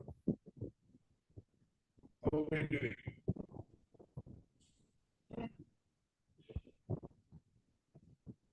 Shall we look at working number 2 now? Okay, it is thought that some of the customers that buy a TD,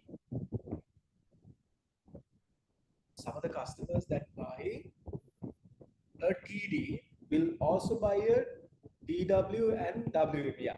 Some people who buy this tumble dryer, they end up buying these two as well. It is estimated that 5% of sales of WM and DW will be lost. Right. You're going to lose sales in other products as well. So DW, how much? 5%. So you're looking at 5,000. That into 5%. What is the sales price of those? DW, that's 18. This much you're going to lose from DW. WM, 6,000 into 5% into 6,000 into 5% into 17. Sorry, selling price. I put the selling price. No, I put sales. Sorry, here it should be 1,200 into the sales price. Yeah, sales price is 80. Here sales price is 200. Here it's 5,000 into 5. Sorry, it's WM 6,000. 6,000 into 5% into 3. So some people are not going to buy, DW and WM without TD. So you're losing 5%. They say 5% of sales are lost. So total number of units, total number of annual sales are given. Of that, 5% is lost. Right. So therefore, how much is this? 5,000 into 0.05 into 200. 50,000. Here, 6,000 into 0.05 into 350. 105,000. So total sales lost.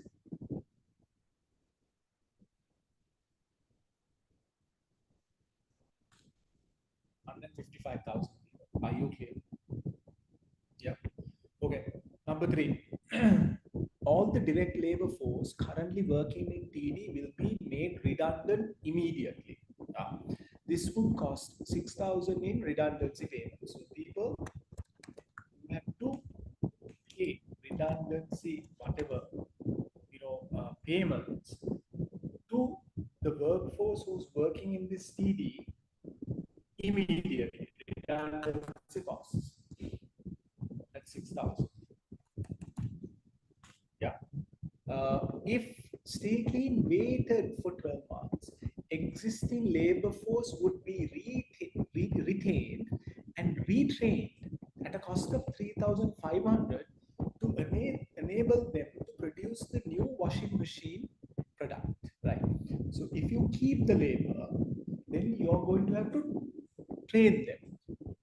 To train them, you're going to have to incur 3,500. But if you make this if you discontinue TD immediately, right, then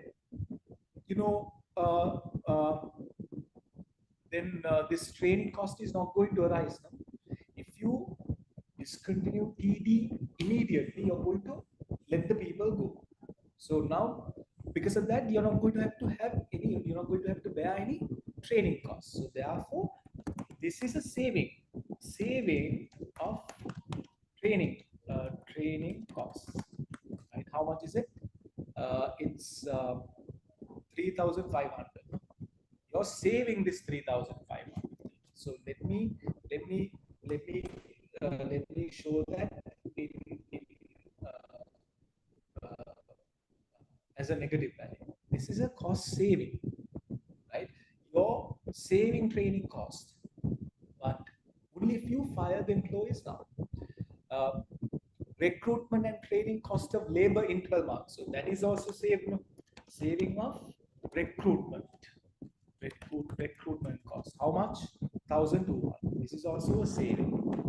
People, now if you make the labor redundant immediately, you're not going to have to pay labor charges anymore, right?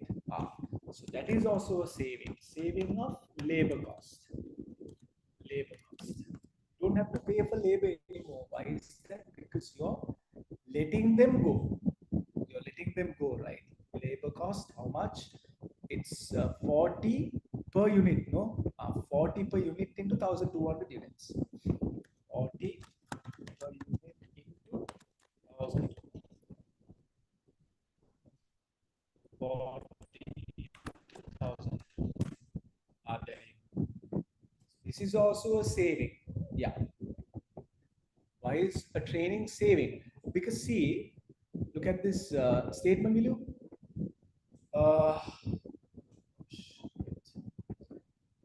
If the direct labor force will be made redundant, sorry, all the labor force currently working on DD will be made redundant immediately. This would cost 6,000 in redundancy payments, right? So if you have to let people go, you have to pay them right now how much? 6,000. If waited for 12 months, you're not waiting for 12 months, no. So if you wait for 12 months to close TD, then you're going to have to retrain your employees. Why is that? So that you can channel them to your new washing machine, right? The production of the new washing machine. Now that is if you wait for 12 months. You're not waiting, no. If you wait, then you have to train.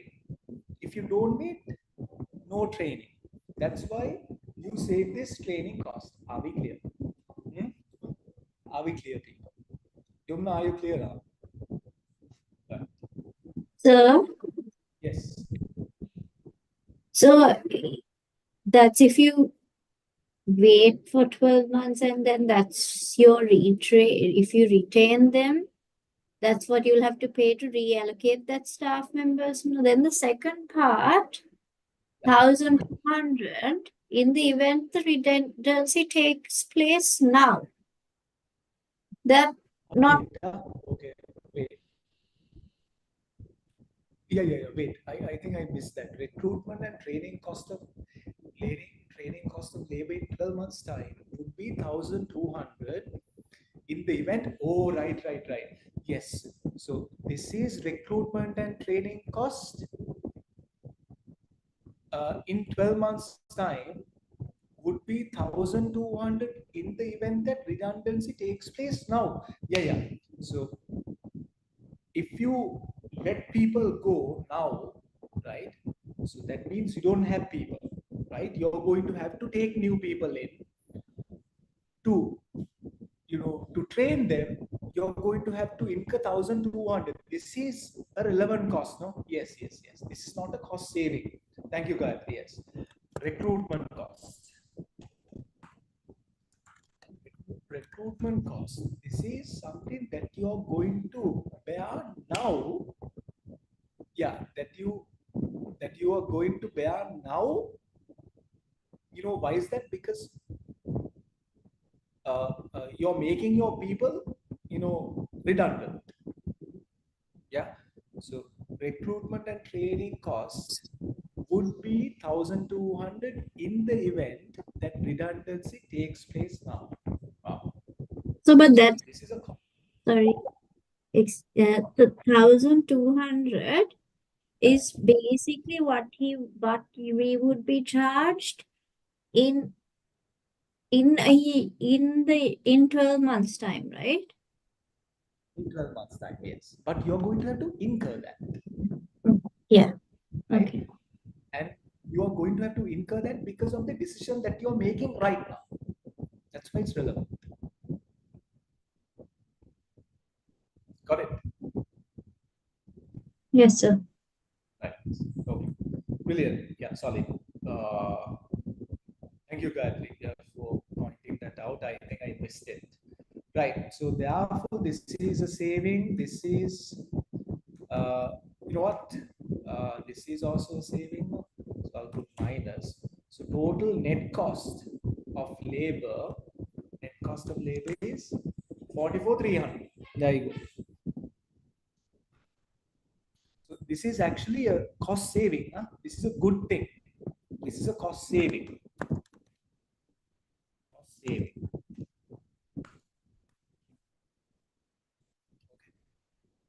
We are saving 48,000 because we are letting them go now. We don't have to pay them anymore. We don't have to train them, right? No training.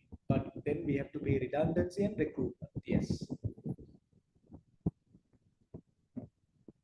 We are losing sales of other products. What about those labor costs? Mm, Uh,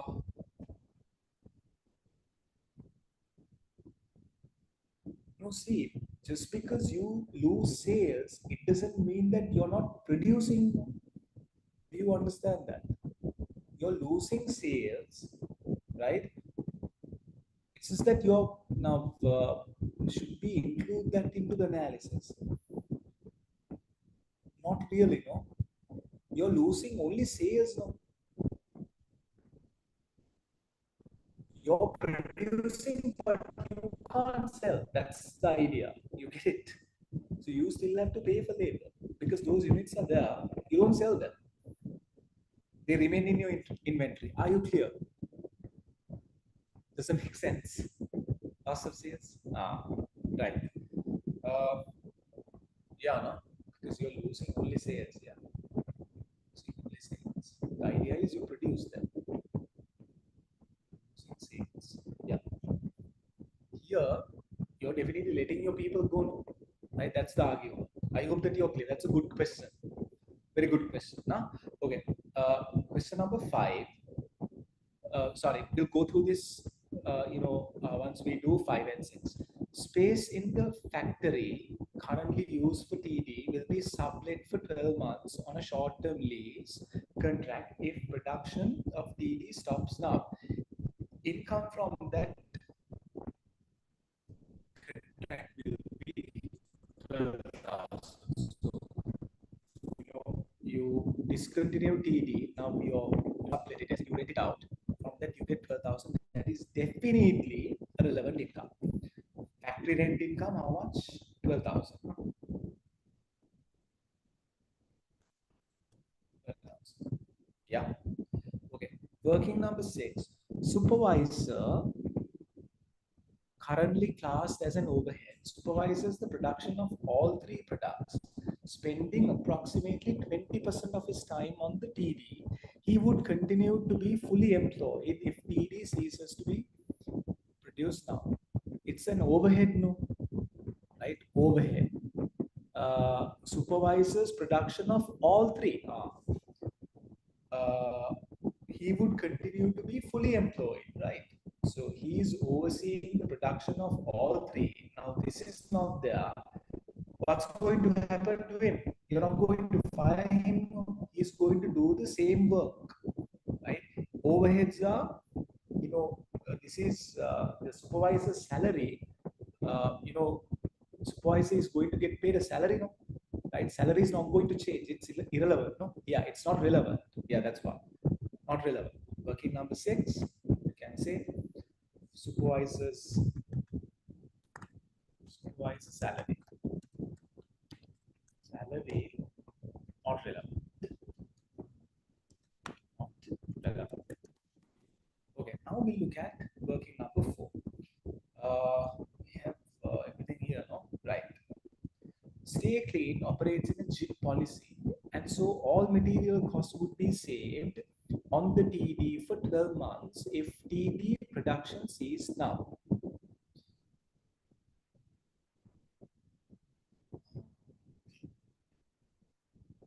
Guys, now I think even now the question that you asked earlier, so now that I think about it, say about labor,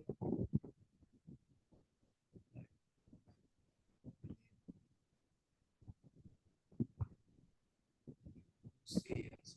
Now like this now? That's a very good question, Yumna. Thank you for asking that.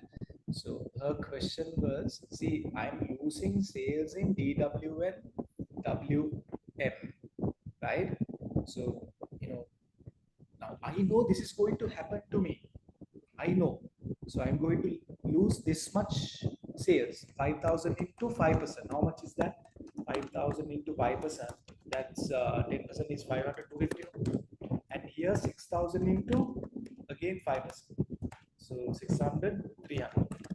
I know I am going to lose 250 sales, and I know that I'm going to lose 300 sales of WN. These are lost units. Loss of sales in units. So if I know that I am going to lose these, units, then I don't have to make them. So here, I think we need to add that labor saving. Makes sense, right? Makes sense. Yumna, it makes sense, right? Now, when I read that line, only I realized, so saving of labor cost, let's say TD, this is TD. Now, saving of labor cost, let's say DW, how much? You don't have to produce 250 units, right? Because you know that you're not going to be able to sell that many units because you're discontinuing TD. So you can save labor on DW and WN, right? Labor cost is 80 here. DW, DW is 50, no? Right. 50 into how much? 50 into 250 and saving of labor cost.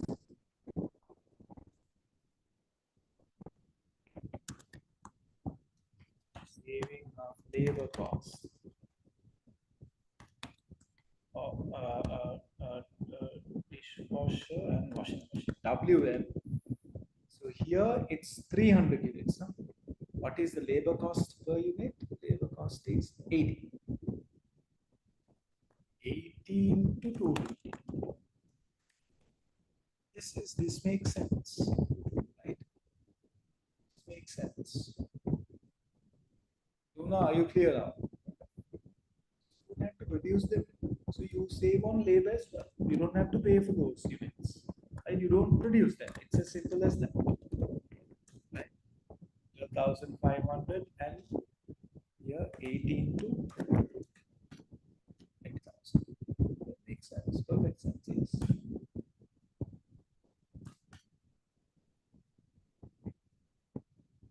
Total labor cost saving is this much, 76,000. My goodness, a massive saving, no? Massive saving. As I hope you understand now, because you're losing sales of the other products, you don't have to produce them, so you save on labor, right? There you go. This is my cost saving. Okay, right. Now let's look at supply of materials. So they are operating in a shift. All material cost is saved. All material cost is saved on TD for 12 months if production is ceased now. Okay. Equally, the material cost relating to the lost sales would also be saved now. This is why I made the adjustment. So material cost of WMDW saved, just like how we saved labor. Yeah. However, the material supplier has a volume-based discount. So he gives you a discount based on the expenditure. It's a volume-based discount. Yeah. So if your purchasing expenditure is this much, is within 600 to 800,000, you get 1% discount. If it's between 800 to 900, you get 2%. Understood? It's like that. Stay Clean use this supplier for all materials for all products it manufactures. The figures given above in the cost per unit table for the material cost per unit are net of any discounts. So here these are net of discounts. This is my discounted value, right? Okay, now what is happening? So because I'm discontinuing TD, I'm going to save my cost on material, right? Yes. Okay. Firstly, guys, you have to now you have to find the total cost that you're spending, total like cost right now, right? Let me show the working. So total cost of material now. Okay. So what's happening? Material cost. So let's say DW. DW, it's how much? 17 or 17 to 5,000. 17 to 5,000. Then WM, that cost is 100. And 6,000. And TD.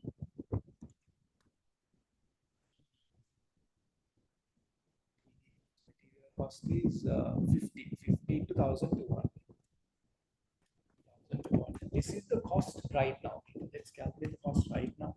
This into 5,000.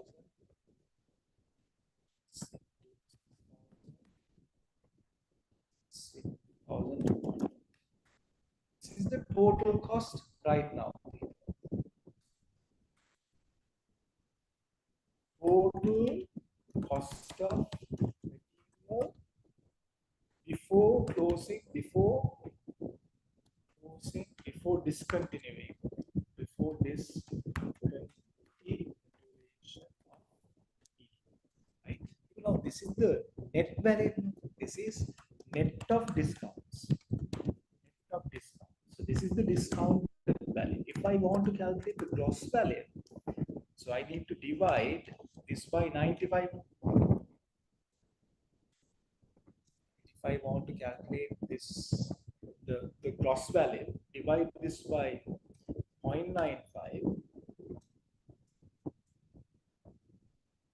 Yeah. This is my gross value. This is the gross cost of, this is net of discounts. This is after discounts. This is before discounts. Are we clear? Are we clear on this working? This is before discounts. On this, I get 5% discount, right? That means I have to pay 95%, right? So this into 95% is, there you go, this value. That's my gross value. Yeah. Okay. Are we clear on this work? This is the total material cost now. Yeah. This is the total material cost now. Let's work with net values, people, because they are giving me net values straight away. Right? I'll work with the net value.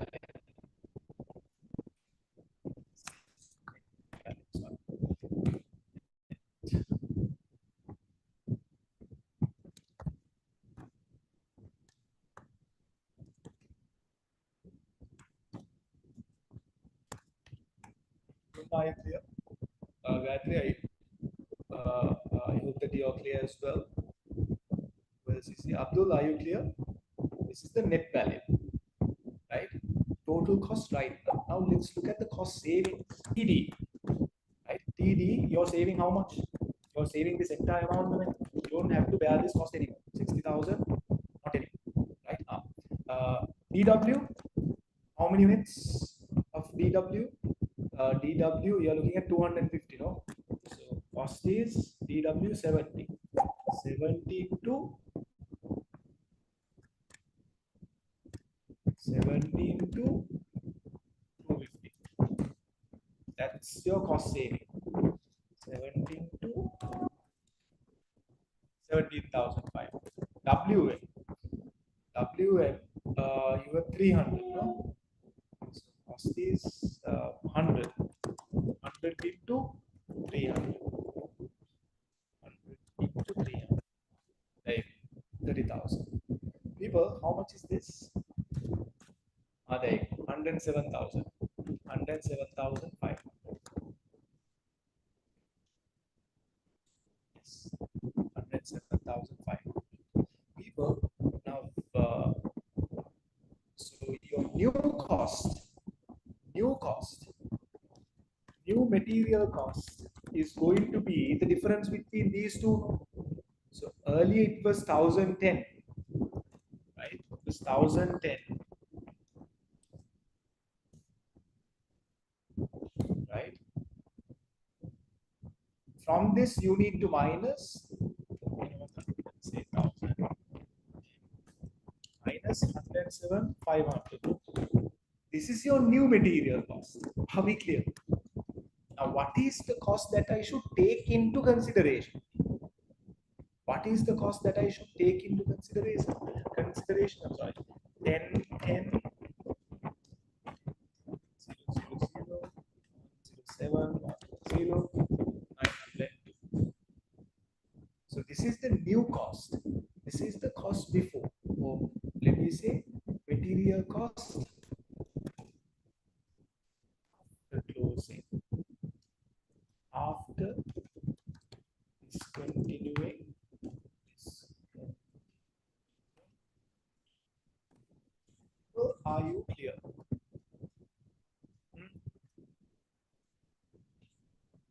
Are you clear? So the cost before and the cost saving and this much. So what do I take? I take the cost saving because of the discontinuation of my, my tumble dryer. I save this much material cost. Are you clear? Are you clear?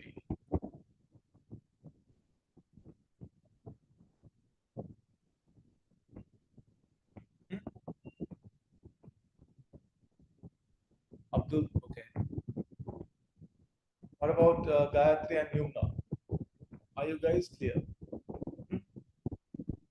Now we don't have to calculate all of this, right? No need. What you need to calculate is only the cost saving, no?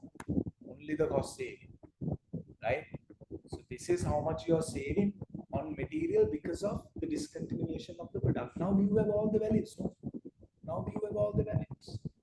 So let me highlight the values, right? This one, this is a cost saving, huh? This is a cost saving. This is a cost saving. So I'll say cost saving.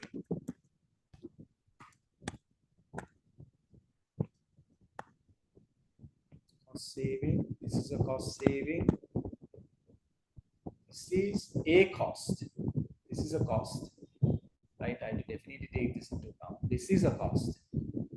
Right? This is income. This is a income to us. Cost saving. So it's an income. So I'll highlight this green. Not relevant. Now you can find the total cost of it.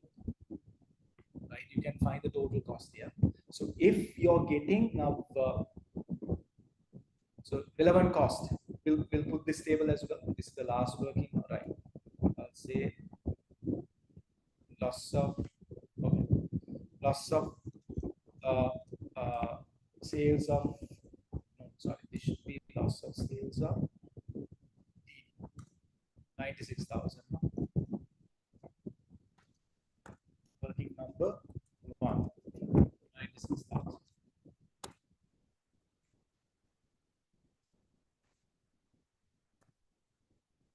This is 96,000. Let me put that. 96,000. Yeah. Okay. Second one, loss of sales of other products. Working number 2. This is 155,000. Both are costs, right? Both are costs. Then you have number 3. What's my number 3? Labor cost. Labor cost. Working number 3. So here, how much? 76,800. This is a cost saving, huh? Cost saving. So this is actually a positive value. These are costs. The relevant cost. Relevant cost. Cost. This is a relevant revenue. So let's put it like that, right? It's a relevant revenue. Number 4, material. No? Material. How much are you saving? People, they make it sound like a big deal, this material thing, but it's so easy. 107,000. 107. So that is a relevant revenue. Are we clear? Yeah. Then number 6, you have 5, factory rent income. That's 5, revenue. Relevant revenue. People, you calculate the total. If you're getting a positive value, people, you're getting a massive positive value, no? Oh no, this is relevant revenue. So let me take this minus value off. These two are costs. So let me put this as a minus and this as a minus.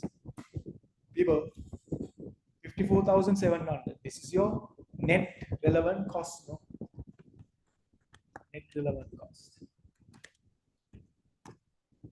Net relevant cost.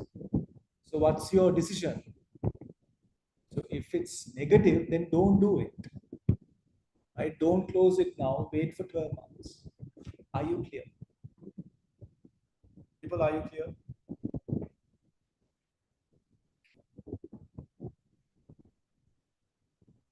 Any doubts?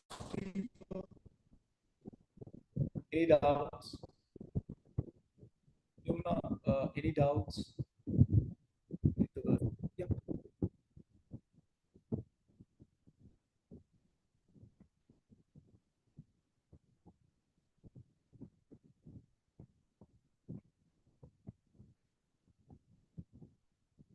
Yep. People, are you clear?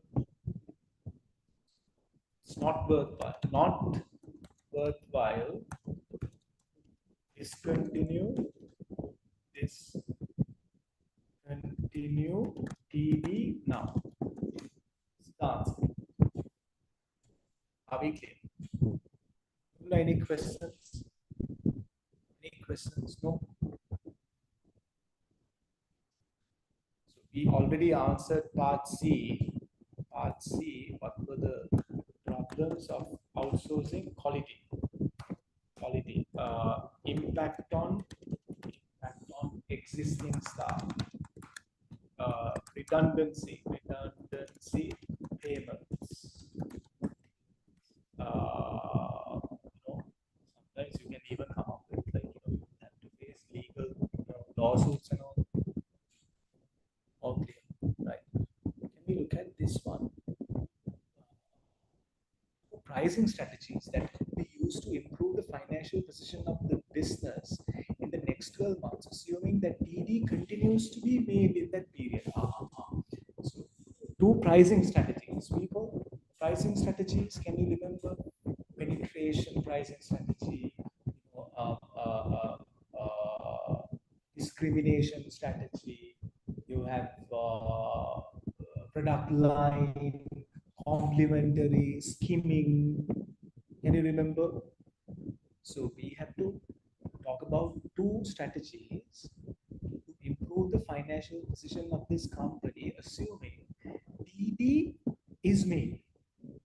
So if they are going to make TD, what can be the product pricing strategies that we can adopt? People, here I've said complementary. Complementary pricing. What the hell is complementary pricing? So here you have like products that are used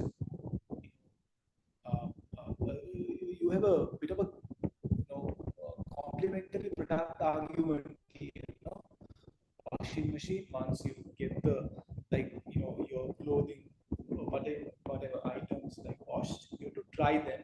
So you put that to the tumble dryer.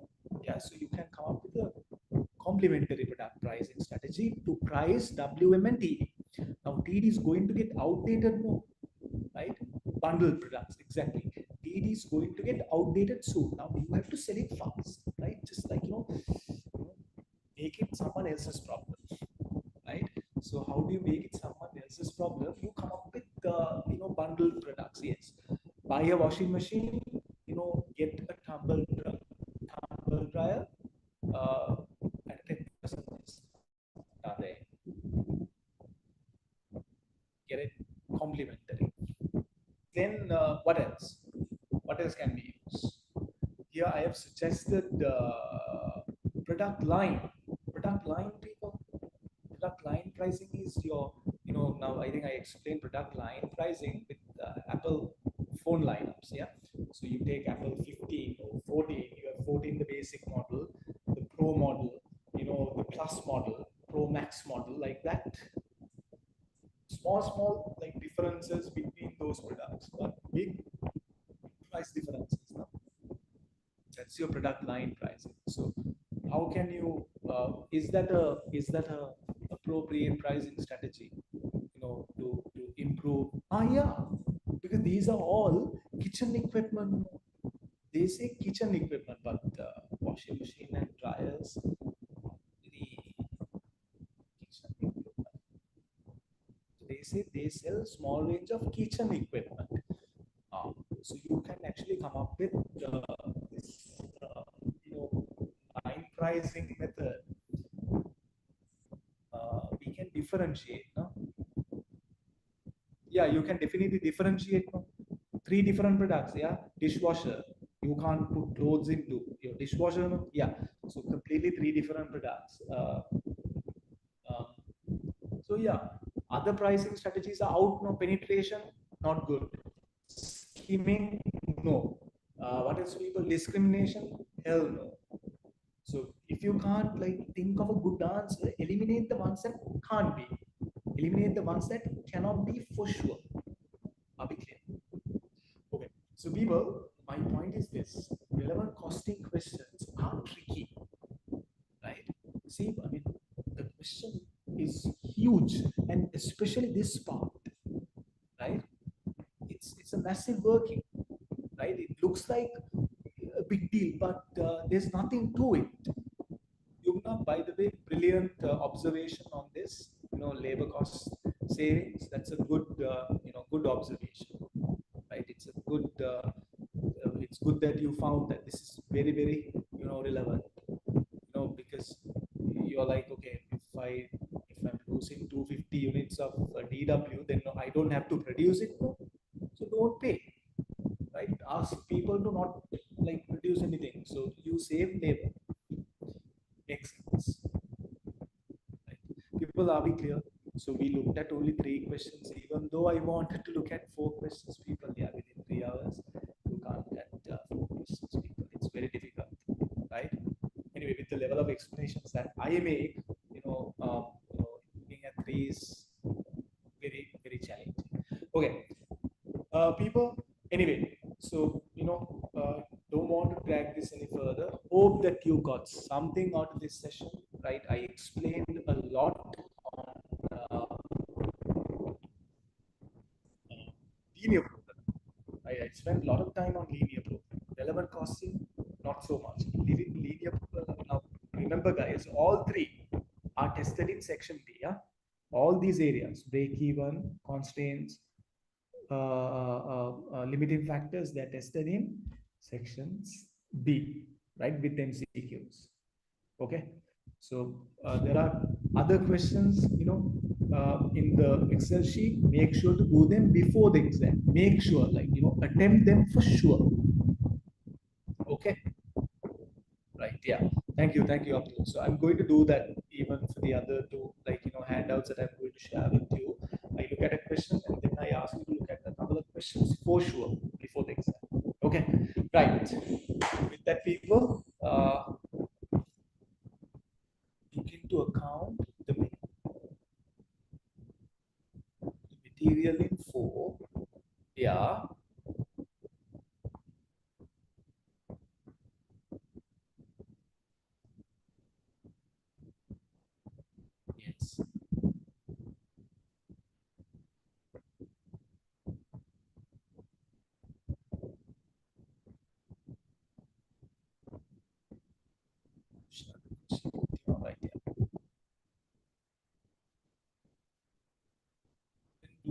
since we took into account material in 4.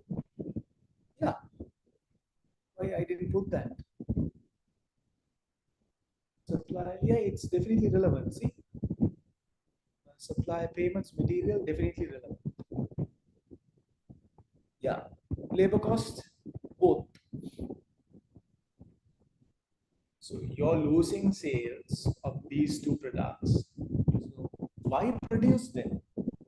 You know that you're going to have like leftover inventory, right? So don't produce them. You save labor and you save material. Get the point? Yeah, I've looked at both. See, saving of labor and saving of material.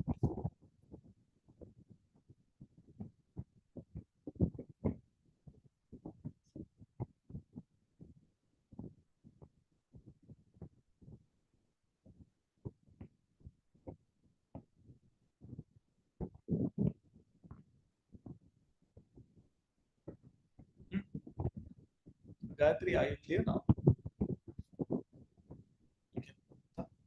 Right. Okay. Okay. Okay, guys. Please attend the questions. In the next week, I'll be looking at questions on performance analytics. Right. Those are your section C areas. People into the next couple of weeks, only section C questions will be right. Now even these are section C questions, but not tested in your paper. They're tested in section B, right? These are questions from very old papers. Section C questions, yeah. Now they're not tested in section C. From next week and the week after, I'll be looking at performance analytics and variance analysis. They are the ones that are tested in your section C. Okay. Just a small heads up. All right. Okay, we will stop with that, people. Thank you very much. Sorry, I dragged the class by half an hour. Right. Okay. Okay. Thank you. Thank you. No problem. Okay. Good night. Night, guys.